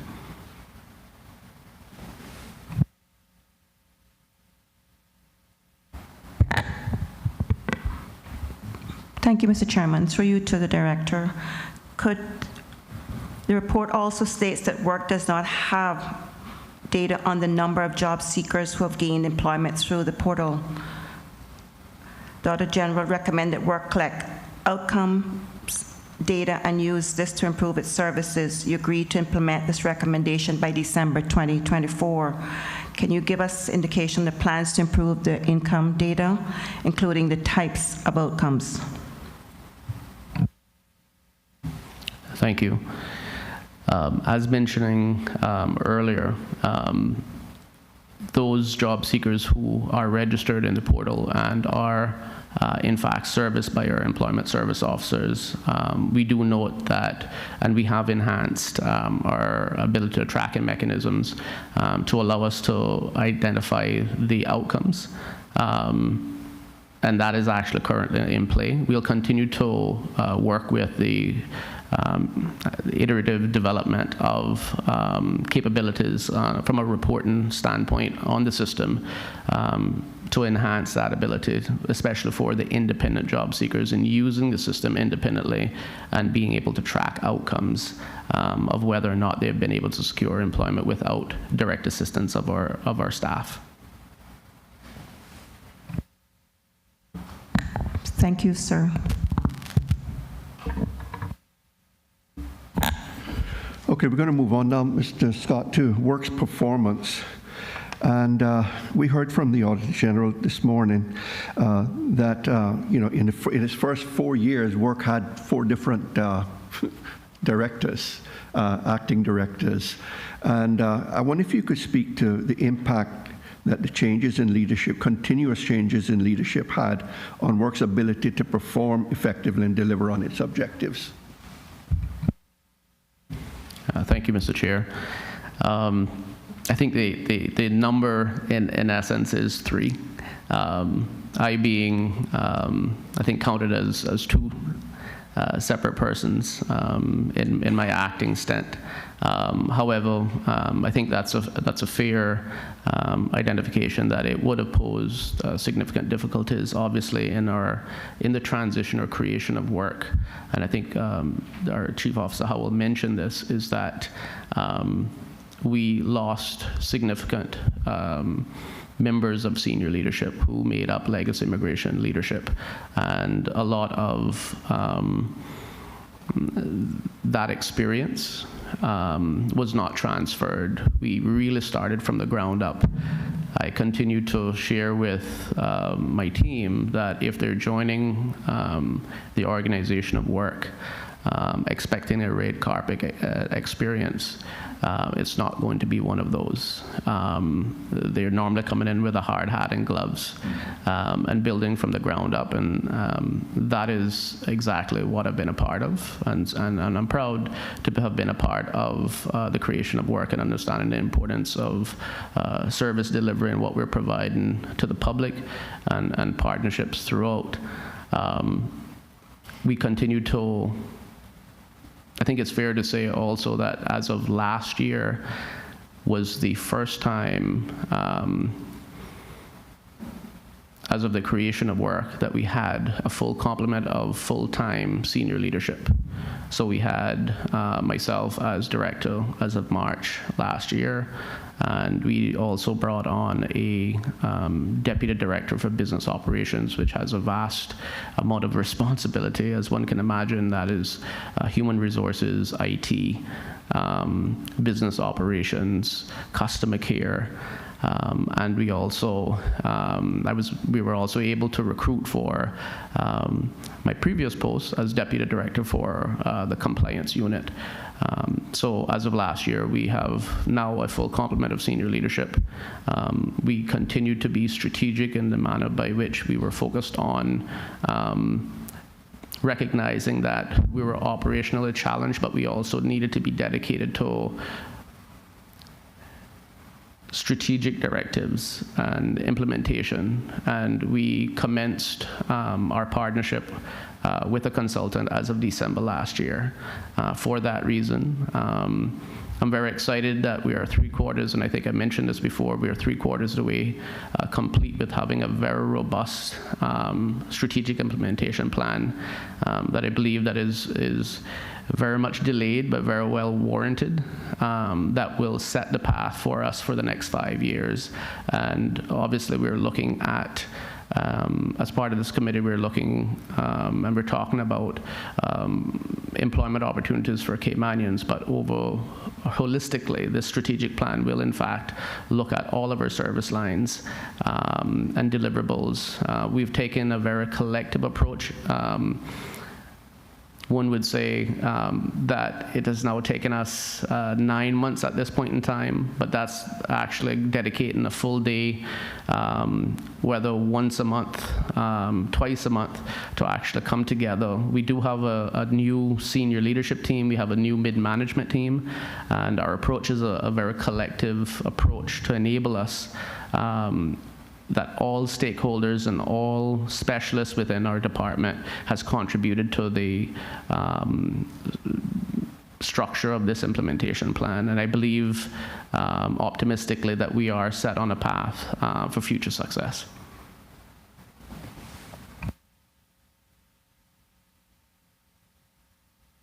And can you share with us, I'm glad to hear that. I'm glad to hear that you've got the, you're well on the way towards completing that strategic plan for the next 4 to 5 years. But can you also speak to your plans on improving and monitoring, to improve monitoring and reporting on your performance? Thank you, Mr. Chair. Yes, sir. We are well on our way as well.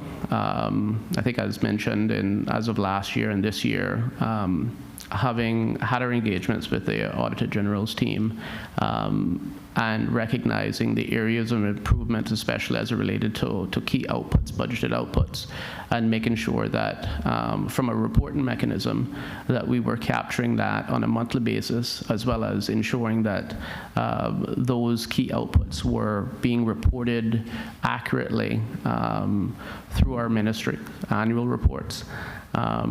So in addition, making sure that those key outputs as well are forming part of our performance agreement with our staff within those key roles. I think holistically applying that approach and also looking at ensuring that those statistics and our performance is actually being publicized on our website would in fact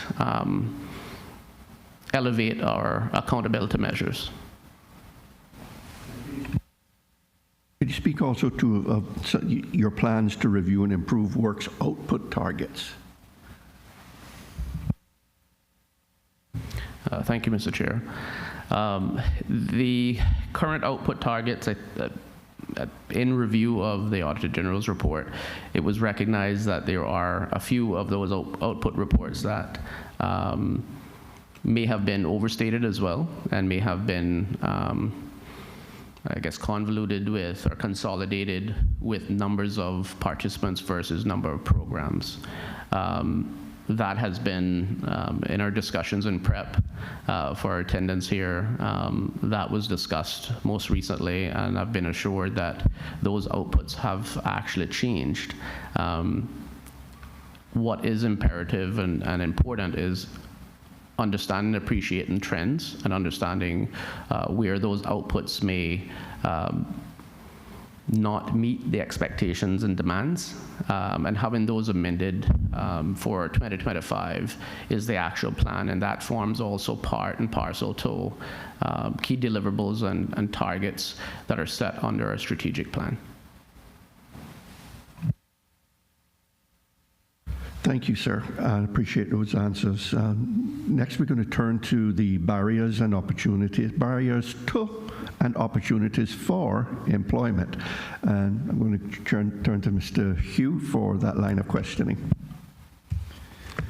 Thank you, Mr. Chairman. Through you to the Director. The Auditor General's report highlighted that there is a mismatch between what employers need and the jobs that Caymanians want. And that was displayed in Exhibit 18 on page 43 of the report. We went through that with Chief Officer Howell. I think between the two of us, we exhausted discussions on that. But if you would like to add anything, I would certainly encourage you. But the report also highlights that work does not prepare labor forecasts that consider historical trends and future labor demands over the 5 to 10-year period. The Auditor General then recommended that work prepare long-term labor forecasts and publish these. And we note that you accepted this recommendation and plan to expand the labor market unit within work, and also to enhance the publication of the labor market assessment reports. So I wonder if you, as I said, if you would like to comment on that table, but I can confidently say that Chief Officer Howell and I exhausted that discussion. But if you could also tell us what the time scale that will be covered by the labor market assessment report, and plans, if there are plans to prepare long-term forecasts included in the report.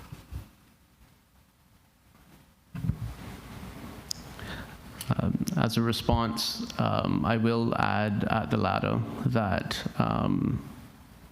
those reports mandated by legislation were not completed, and that's correct, within the scope period of the audit. In, I think, the first quarter of 2022, our organization design was intended to have a labor market manager, an industry partner analyst hired. And we brought on our labor market manager, who's actually with us today. And as soon as he commenced the employment, he started completing the labor market assessments. And actually, from that period, with job postings and labor market assessments, we've continued to actually publish those. In discussions with the labor market manager as of yesterday. And we were speaking of forecasting and how long those could be forecasted. We are, again, appreciating that forecasting is looking at long-term trends. If those assessments commenced and from 2022 to present, we're still in the infancy stages of looking at what would be a fair and accurate forecast of trends within the labor market. So for that reason, right now, a lot of the labor assessments are based on current trends. But I've been assured that as we continue to measure and assess the labor market, we will be better informed to accurately forecast what that labor market looks like, within the next 5 years.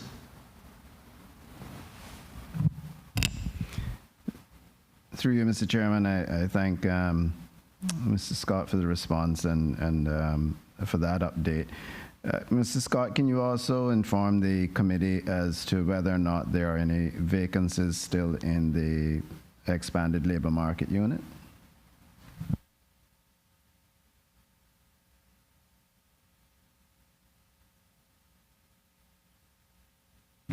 Through you, Mr. Chair.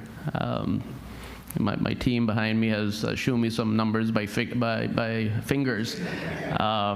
So we have 2, I believe, that has been identified at present. Those vacancies were not as a result of never being filled, but by leavers within the last year or two.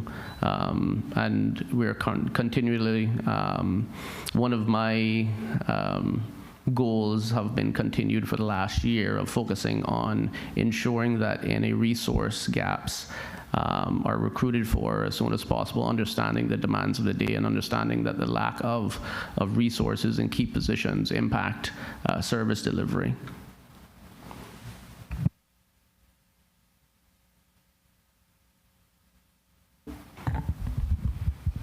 Through you, Mr. Chairman, I'm going to speak to the social barriers.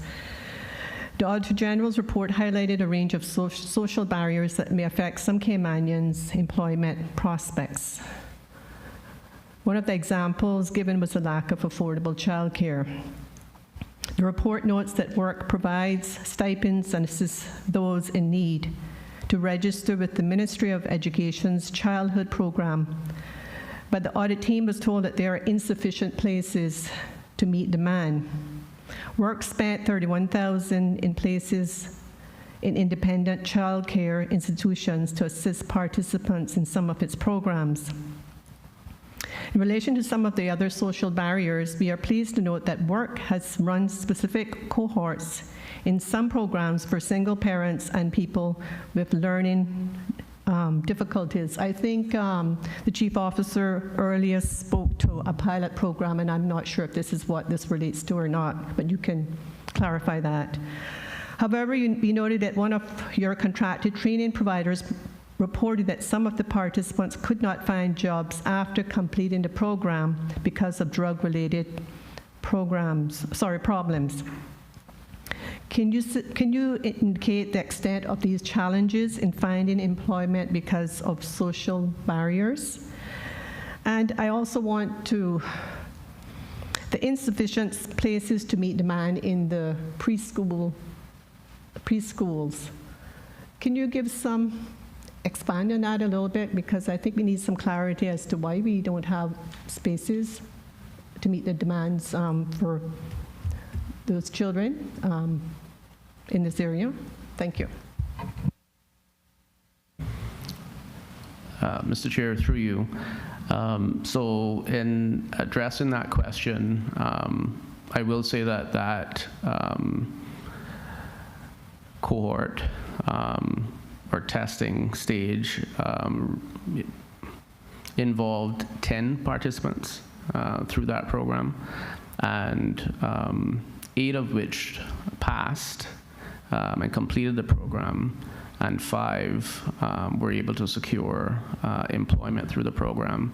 And understanding the barriers or difficulties, those 3, I guess the difference of the 3, 8 passing or completing and 5 gaining employment, were as a result of I guess dependence, and based on drug testing, did not test out. And with our partner vendor, that obviously caused concerns in relation from a performance indicator, and being able to adequately meet the needs of our stakeholders as well as employers, and ensuring that their recommendation of being a viable employee was not necessarily meeting those expectations. We ourselves, from the employment services team, have an assessment criteria and an assessment process which carries the job seeker through to assess and determine whether or not there's barriers before or any limitations in referring them to jobs. One of the things that we want to ensure is a continued level of branding and quality of what we do and how we provide assistance to job seekers and recommendations to employers. What we do not want to continue is what was happening years prior, was that job seekers would be referred and with limited means of vetting to employers that automatically were faced with major challenges with their initial intake for that employment. And to avoid that, these are some of the processes that ourselves as well as the vendors have performance indicators and performance standards that have to be accounted for before we are able to introduce them into the labor market.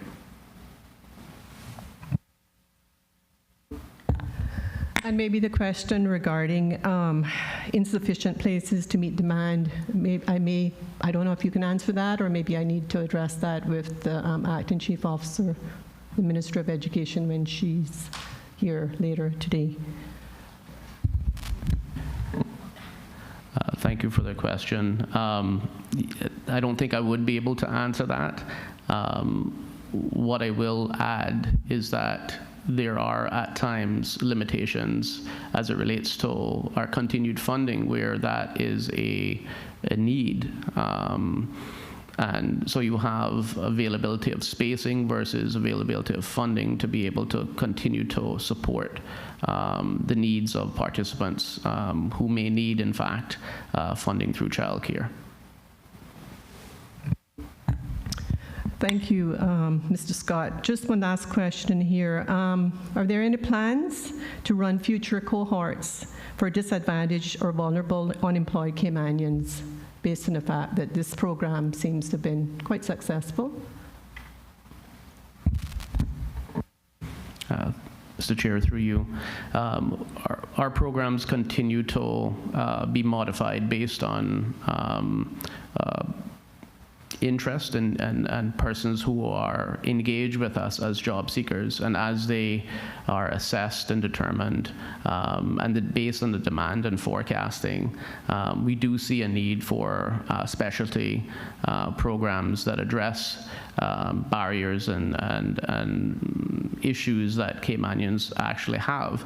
I think it's also fair to say that many of our programs have built-in components to accommodate those, but where there are significant novelties that a Caymanian may face, we do separate those programs and customize those modules and programs to fit the needs of our participants, but also to ensure that there's a higher rate of success at the end of that. I will share one of my many experiences within the last couple of years and becoming acquainted with participants and speaking of special programs.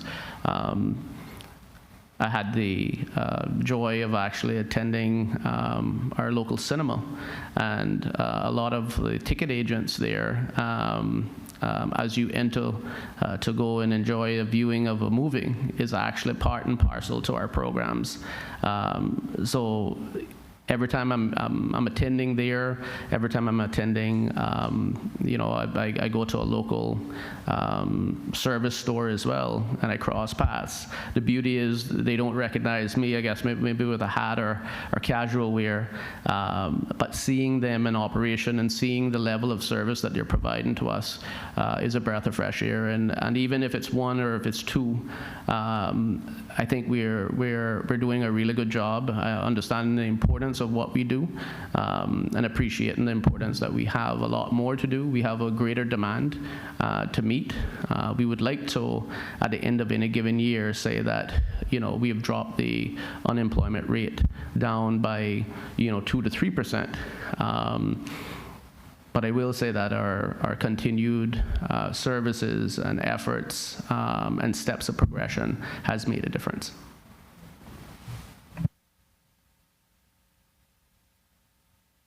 We now turn to the final line of questioning, and that is on collaboration. And for that, I will turn to Ms. Heather to lead the questions. Thank you, Mr. Chairman. Almost done with you now, Mr. Scott. Collaboration. The Auditor General's report highlighted that work cannot improve employment prospects for Caymanians alone. Exhibit 23 on page 52 identifies some of the gaps in collaboration between work and other stakeholders in some areas for improvement. Could the Director please tell us what plans there are to improve the collaboration across government and with other public sector entities? Mr. Chair, through you, thank you for the question. I'll provide an answer as it relates again through our strategy. It's very clear that we have a lot of stake in ensuring employment prospects for Caymanians, but we can't do it alone. I know that a discussion point was identified in relation to scholarship recipients, say for instance, and one of the programs or one of the measures that I would love to see to come to fruition is the ability, I call it the red carpet approach, where we ensure that the forecasting of returning Caymanians who are on scholarships. It's anticipated that we know what their specialty is. We know, and we've engaged with leaders in those industries, anticipating their arrival, and giving them that red carpet experience versus what we currently are encountering as at times persons, as our Caymanians returning. They are left to identify opportunities on their own, or enhance the ability and the branding and acceptance that we ourselves are able to assist them in that transition. But I think in order for there to be success, it is inherent that we bridge that gap in communication, with the scholarship secretary or Minister of Education, and have policies and agreements in place that allow us to know who exactly is out there, who's coming back. We're also looking at improving our branding as well, and we're not there for the unemployment line, but we're actually there to service our educated Caymanians. And obviously we have the knowledge, we have the information in relation to all the jobs that are available. Who best to serve our returning students into the labor market? Thank you, Mr. Scott. We anticipate that as well, especially for our Caymanians returning. Thank you very much for all your answers to our questions. Mr. Scott, this concludes our examination of you as a witness before the committee. I want to thank you for attending this morning. And, I truly appreciated what I perceived to be a very candid way in which you answered the questions of the committee. And I thank you for that this morning. I go ahead and you can be dismissed now, you and your team, from the committee. And I wish you continued success with your work. Thank you once again. Thank you, Mr. Chair. Thank you to the committee members, the Auditor General's team. I will say that the report in and itself, holistically, and its findings has been very helpful in identifying our performance to date. It serves very important to focus on specific goals to be achieved within the next couple of years. And the recommendations, as mentioned, were accepted. But it does give us a good foundation to deliver services in the future. So thank you.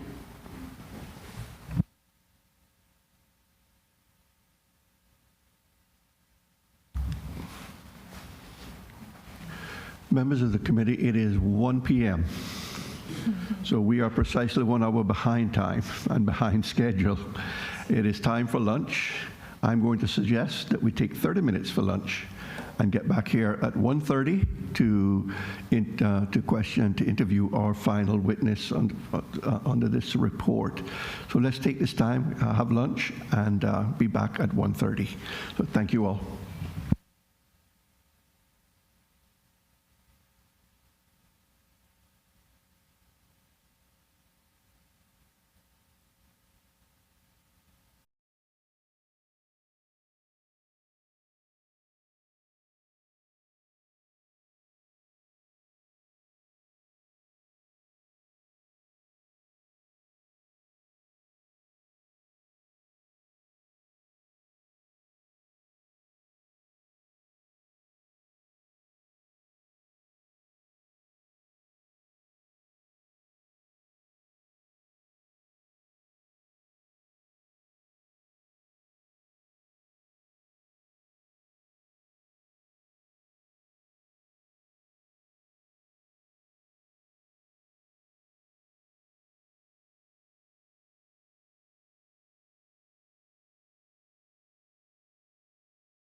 we basically are down to our final witness. So I'd like at this point to invite Ms. Lynette Monteith to enter the chamber. Sorry. No, we're down to the third witness, third and final witness. Sorry.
Good afternoon, Ms. Monteith.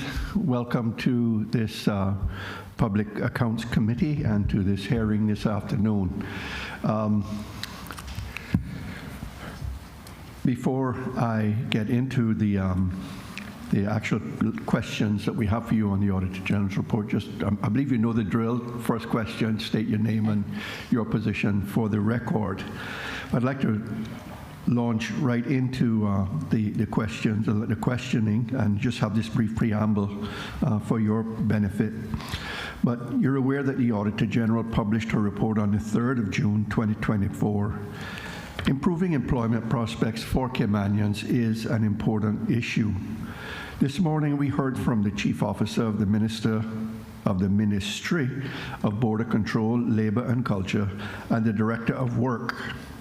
We want to follow up on some issues with you as Chief Officer of the Ministry of Education, which has a key role to play in improving employment prospects for Caymanians. We note that several of the Auditor General's recommendations are made to the Ministry of Education, and we're pleased to note that you accepted all of the recommendations. Committee members may want to ask you about progress made or planned with regard to these recommendations. The first area we wanted to explore with you in terms of the report are the strategic direction and the legal framework. And to lead that line of questioning, I'm going to turn to Mr. Joey Hugh. Thank you, Mr. Chairman, through you, and good morning to Acting Chief Officer Ms. Monteith and your team. Thank you for attending the committee. The Auditor General's report highlighted that there is no overarching strategy for employment and recommended that a national employment policy be developed. This needs to take a holistic approach. So the question is, what role will the Ministry of Education expect to take in developing this national employment policy? Good afternoon, Lynette Monteith, Acting Chief Officer in the Ministry of Education. Through you, Mr. Chair. The Ministry is responsible for providing scholarships for persons to gain qualifications in careers that are seen as nation building. So in terms of our scholarship offerings, we would be working closely with WORC in identifying those areas that are appearing to be the popular areas, and we have been collaborating with them in terms of our scholars and in terms of when they're coming back. So obviously we'll be looking at what the data is saying from WRC and looking at our scholars and looking at return dates for them. So we would have an integral part of providing information for that national strategy, which would be developed by the WRC. Thank you, and through you, Mr. Chairman. Deputy Chief Officer, if you were to go to, and we discussed this with, in length with the Chief Officer and a bit with the Director of Work, but if you were to go to page 43 of the report and look at Exhibit 18,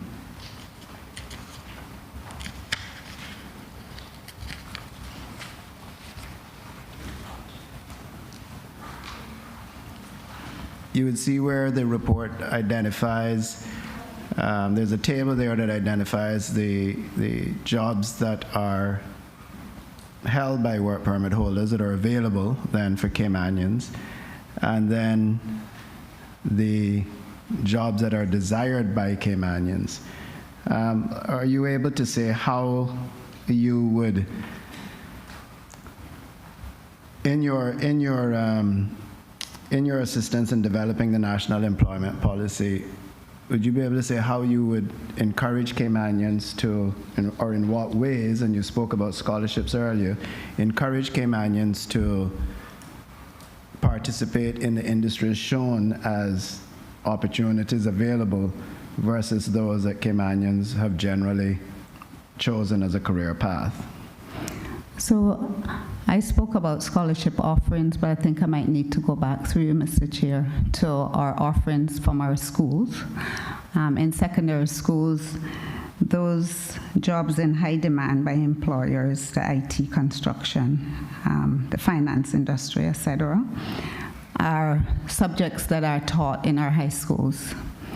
We follow up with offerings at UCCI where they can go on to higher levels in these subjects. So we do encourage our students to take up these interest areas. And I would just like to add at this point that this year we introduced what we are calling our TVET dual entry. Prior to that time, our dual entry program was academic program, but we recognize that we have scholars who have that interest, that TVET interest, that practical, and persons might think that IT doesn't fall in the TVET.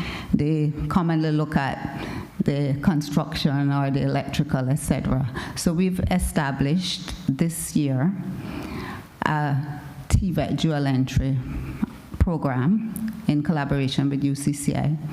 This offering is for students who are still in the secondary schools, who have that affinity for those subjects, and we introduced it with IT and construction to start with.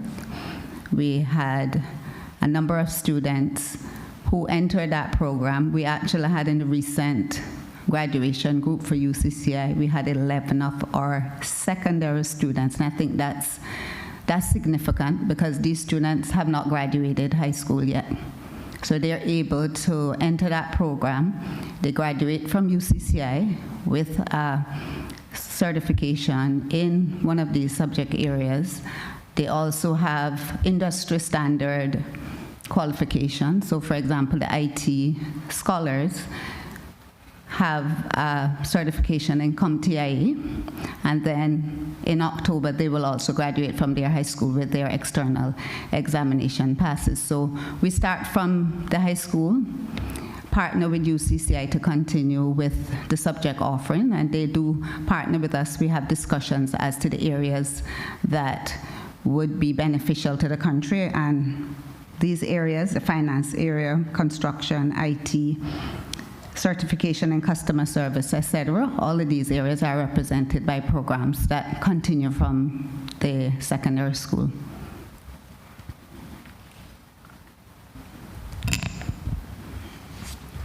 Thank you for that answer, and you actually led perfectly into and answered one or two of my other questions. So continuing on the TVET, The report notes that the challenges that previously existed with students receiving scholarships or TVET courses, and I assume these are some of the courses that you just spoke about. We were pleased to note that the ministry approved a new policy in September 2023 that aims to provide scholarships for short to medium term career-based courses. This means scholarships are now available for all of the local private TVET institutions. Can you say what the take-up on those scholarships have been to date? And to you, Mr. Chair, specifically to address, I spoke about the dual entry TVET program, but this is another program that we target the out of school population. So you know you have some students who leave school and they may not leave with the prerequisite skills, so they're able to apply for a TVET grant separate from the program I mentioned before. So we have 8 registered institutions, and of this year to date, between January and August, we've had 66 individuals granted TVET grants to take up short-term courses, not longer than 18 months, at any one of those 8 institutions. And I mentioned registered institutions because there may be other institutions that are not registered, but the requirement is for all educational institutions to be registered with the Ministry of Education. Thank you for that, and thank you for the clarification. It may be too early, but are there any measured outcomes of the scholarship recipients? And if it is too early, I suspect it may be, can you confirm that you plan to measure those? Yes, so we, through you, Mr. Chair, we do have requirements in terms of if the scholarship recipients do take up the program and also at the end of the program. So we're able to collaborate with the institutions to check on how the scholarship students are doing, if there are any issues, if there's any other support that is needed. So we do keep in contact with the institutions in terms of how the students are progressing. And do you have any early data on the success rate on students so far?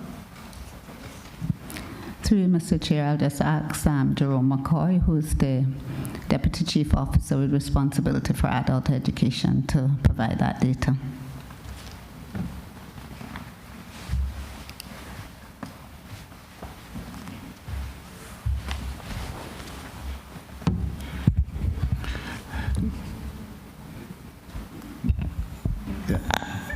I think we have I'm not able to allow you because you're not here as a witness. I would need for you to give Ms. Lynette the information and let her provide it for the committee.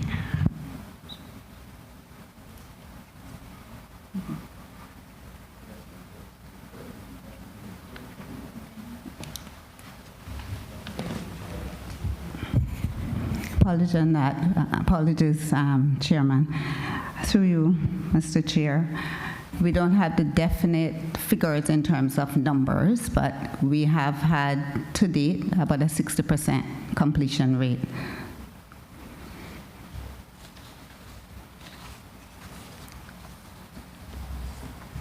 Thank you.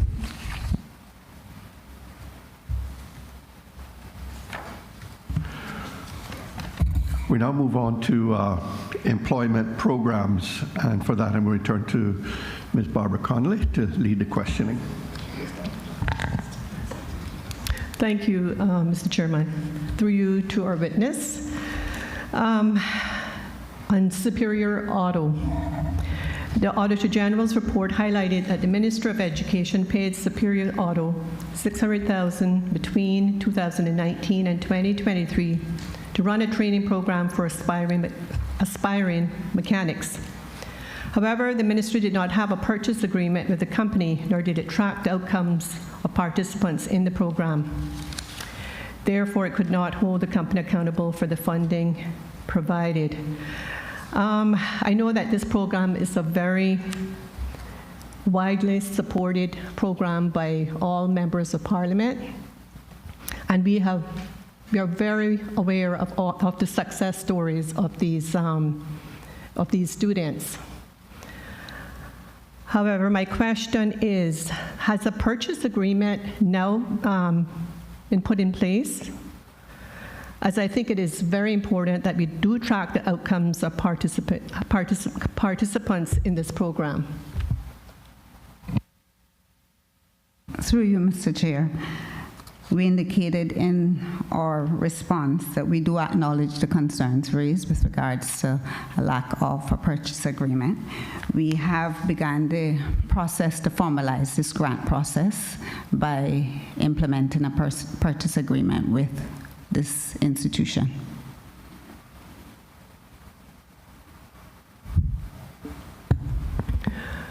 Through you, Mr. Chairman, to the witness. So do you anticipate tracking the outcomes of the participants in this program, in addition to, or once the purchase agreement has been finalized?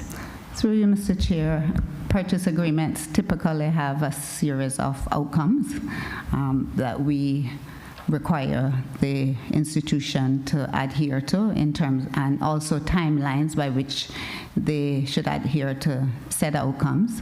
We do require reports, so we would get reports from the institution to indicate, for example, persons in the program, how many persons completed, their qualifications when they completed, and we also do monitoring in-person checks of the program to see the program at work as well.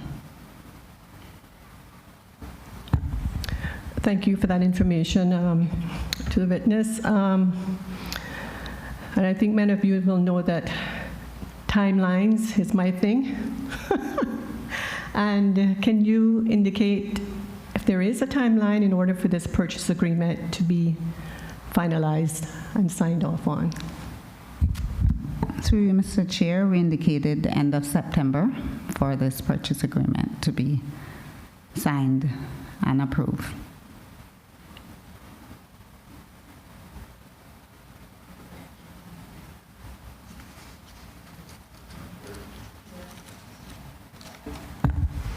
Okay, moving on to barriers to and opportunities for employment. The Auditor General's report states that educational attainment is a barrier to employment. Exhibit 19 on page 44 of the report shows that the majority of unemployed Caymanians are educated to high school diploma level or lower. The exhibit shows that 566 unemployed Caymanians were educated to high school diploma level or lower in 2022. High school diploma was the highest educational level for 460 of these people. Data from work shows that in the same year, about 9,100 jobs requiring a high school or equivalent educational level were advertised on Jobs Cayman.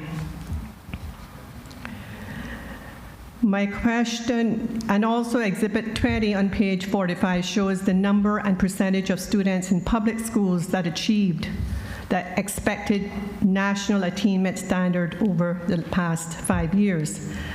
My question to you, to the witness is, what are the plans, what are your ministry's plans to improve educational attainment levels for our Caymanian students? Through you, Mr. Chair, there is a plethora of different measures that we will be taking in our schools in terms of closing gaps for students who may enter, for example, whether they enter primary school or they enter secondary school with gaps. We have employed assistant teachers, special assistant teachers who do interventions. We have specialists in math. That is one of the weaker areas.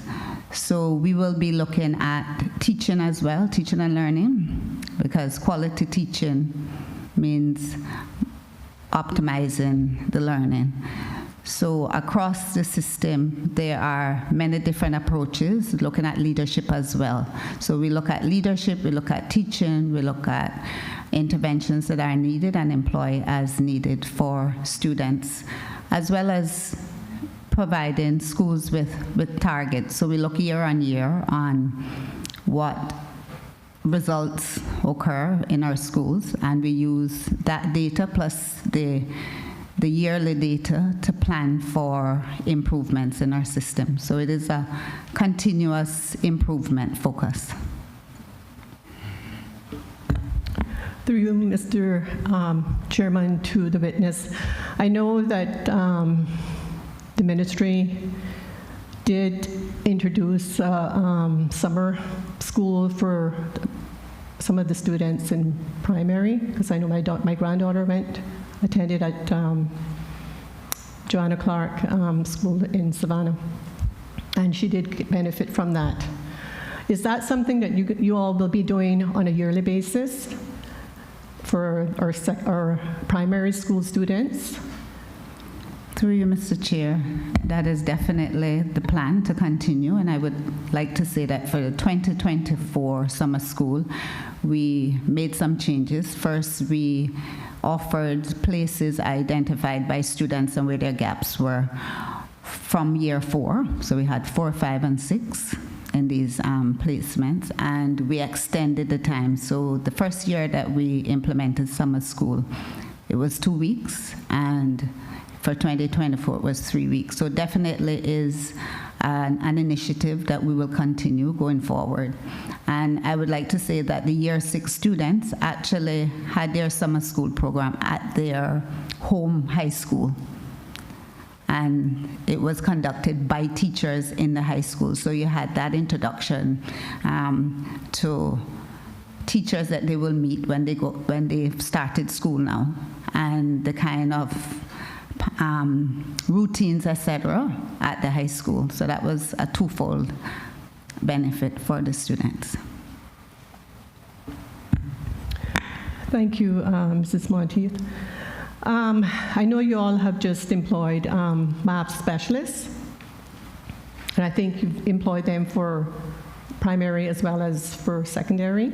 Am I correct with that? So through you, Mr. Chair, the math specialists were employed for the primary schools because the teachers, the math teachers at secondary, are specialists. So they are math teachers. We employ math teachers for the secondary school subject.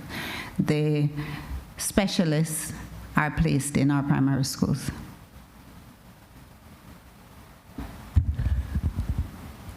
Okay, in terms of the recruitment of teachers, do you have any stats on the jurisdictions that these teachers are being recruited from? Do you have any sort of a breakdown of all the various countries? To you, Mr. Chair, I don't have that information readily available, but I would say that our advertisement is global. So we advertise in the Caribbean, we advertise in the US, we advertise in the UK, but I don't have the exact stats as to breakdown of persons employed.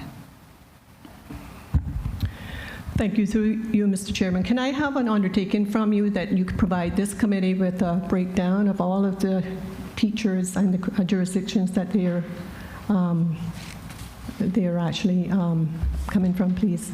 And through you, Mr. Chair, just for clarity, you're speaking about our 2024 recruitment cycle? I think overall, for primary as well as for secondary, I think the public needs to be aware of where all these teachers are coming from. I think that's been an issue in the public domain, and I think this committee as well as the public on the whole would like to have that information at hand. So, to you, Mr. Chair, just so I understand, you're asking for the 2024 recruitment cycle. So the teachers that we employed for 2024, or are you asking for a breakdown of national teachers in the system generally? In the system generally, ma'am. Okay. Thank you.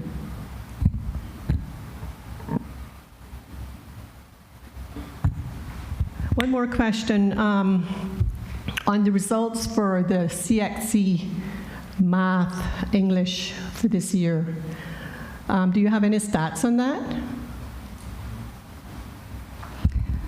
Through you, Mr. Chair, I'm afraid I didn't come with stats on the results for this year, but if I'm required, I will do an undertaking from our preliminary. I'm going to use those words because when the results come in August, they are preliminary results pending any queries or from students or the schools. So I can undertake to send the committee preliminary results.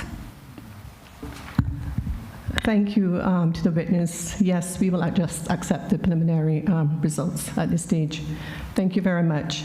I'm moving on to the careers guidance in schools. The Auditor General's report states the Minister of Education provides career guidance to students from years 9 to 11. While the report notes positives from the career guidance, it also notes some gaps. For example, it is not mandatory or provided consistently. The report also highlighted that it focuses on white-collar jobs and does not cover TVET-related opportunities. We note from your response to Recommendation 7 that you plan to produce a comprehensive career guidance policy by September of 2024. That's actually by the end of this month. Can the witness give some progress update on the career guidance policy and if it's on board to be provided by the end of this month? Through you, Mr. Chair, the career guidance policy is in progress for completion by the date stated, September, end of September. But I'd like to perhaps give some context to career guidance in our schools. At the primary schools, the students are introduced to careers, and each primary school holds a career fair where it might be a little different from the secondary because obviously age appropriate. At the secondary school, there is a careers unit. It is a unit of 3 that provides guidance to all of the secondary schools and the Cayman Islands Further Education Center. And a part of the program for the students at the Cayman Islands Further Education Center is an internship where students are matched with their interests, and it could be white-collar jobs, but a lot of the students also have interests in TVET-related jobs, and they are placed according to their interests. And additionally, at the Cayman Islands Further Education Center, there's an additional subjects that students can take up apart from the internship that is of a TVET nature. We do have apprenticeships with the PWD for construction, etc.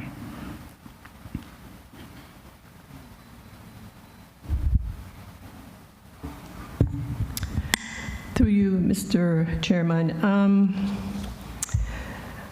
Can you give this committee assurances that career guidance will be mandatory, provided consistently, and cover the entire range of potential careers, including TVET roles? Through you, Mr. Chair, it continues to be an evolving area, but it is an area that is in place as well. In terms of more context, from year 7 in secondary school, there are interest surveys that the students take, which help to guide them in not only their exam subjects, but what they aspire to do afterwards. So this career guidance is in place already.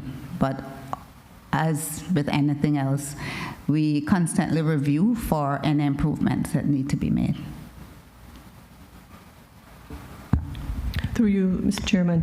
Yeah, you did mention that you introduced career fairs in primary school. At what grade do you actually introduce the career fairs? I think there's an element right through, as I said, age appropriate. So the very little ones may come on career day dressed as whatever their little heart desires at that time. I want to be a fireman, I want to be a lawyer.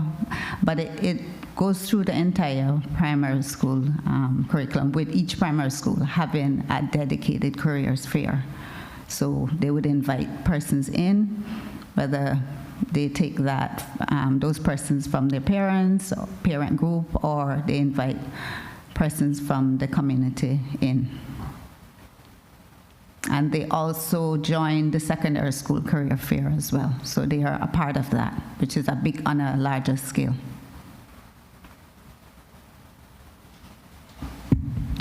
Yeah, thank you very much to Mrs. Monteith for that information. We'd appreciate it. Ms. Monteith, I wanted to go back, have one more question I wanted to go back to in terms of the apprenticeships.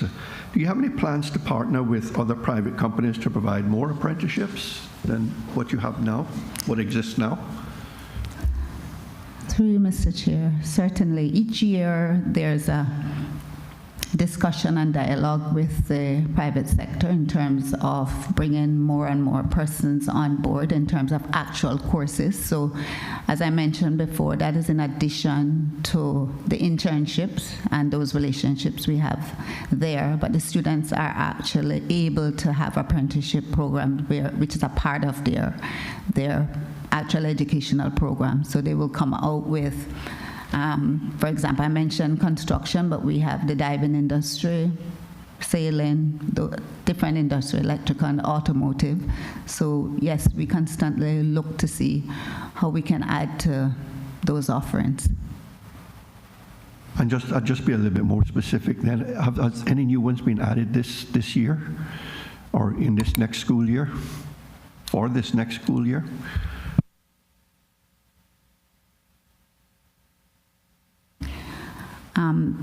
I don't have that information. I, again, will just check instead of saying that I given a definite answer, but I will elect to reach out to the leadership at SciFec to see if they've added any.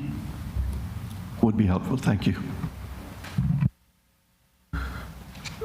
We now turn to the final section here, and that is on collaboration. I'm going to turn to Ms. Heather Bodden to lead the questioning. Thank you, Mr. Chairman. Good afternoon, Ms. Monteith. Collaboration. The Auditor General's report highlighted that work cannot improve employment prospects for Caymanians alone. Exhibit 23 and page 52.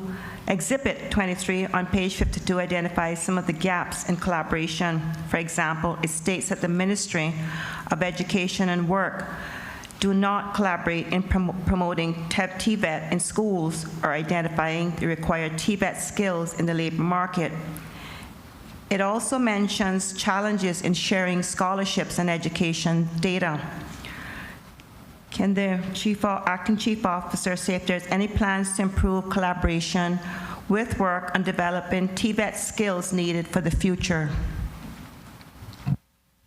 Through you, Mr. Chair. Work has started, and we have continued dialogue with WRC in terms of their programs and their offerings. As recent as summer interns, there was a discussion held on interns coming back and the programs that they are offering, and that we could include our interns. But apart from that, we are able, with our electronic system, to produce reports that indicate exactly how many students are completing, which areas they're completing in. And I'm happy to announce that, yes, that information is in the process of being shared with WRC. So we're increasingly improving that collaboration, because we see that as essential for us to have our end destination for our scholars, and according to what data WRC has collected.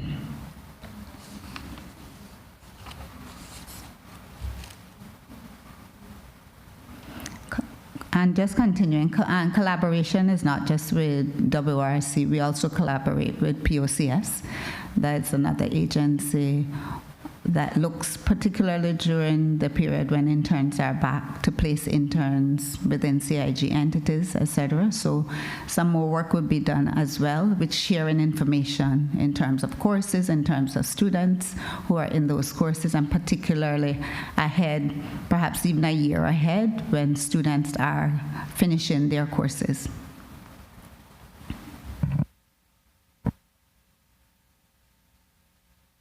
Thank you, ma'am. Any other questions from members?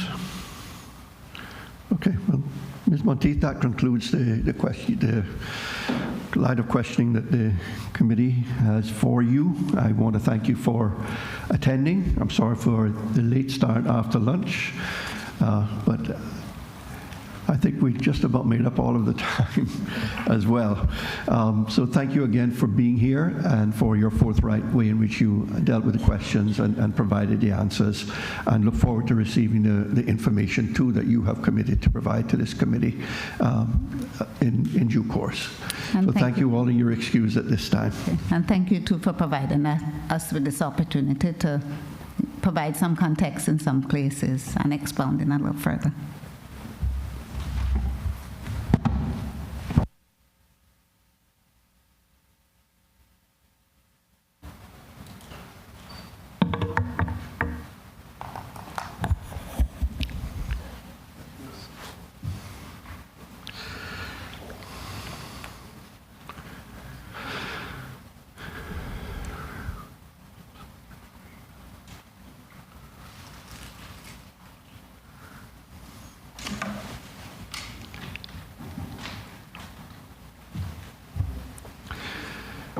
Members of the committee, that brings us to the conclusion of the hearing for today.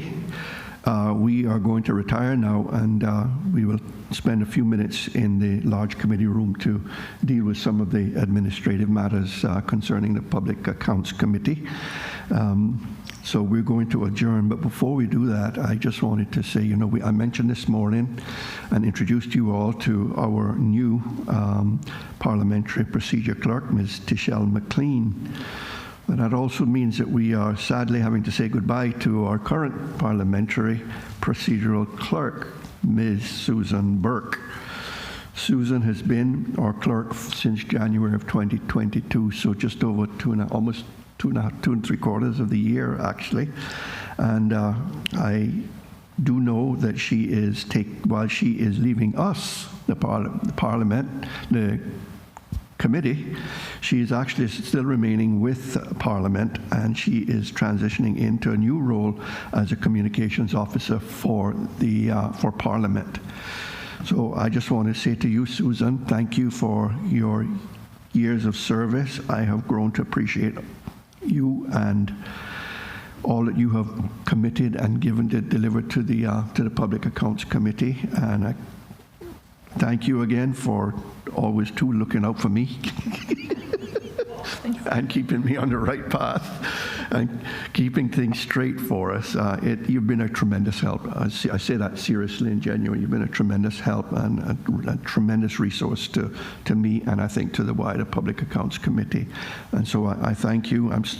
We do wish you all the very best in your new role, and we hope that even though you are transitioning into a new role within the Parliament, that we will still continue to see you over here from time to time, and that you won't disappear from us completely. So I wish you all the very best, and thank you again for all of your work and your commitment to the PAC.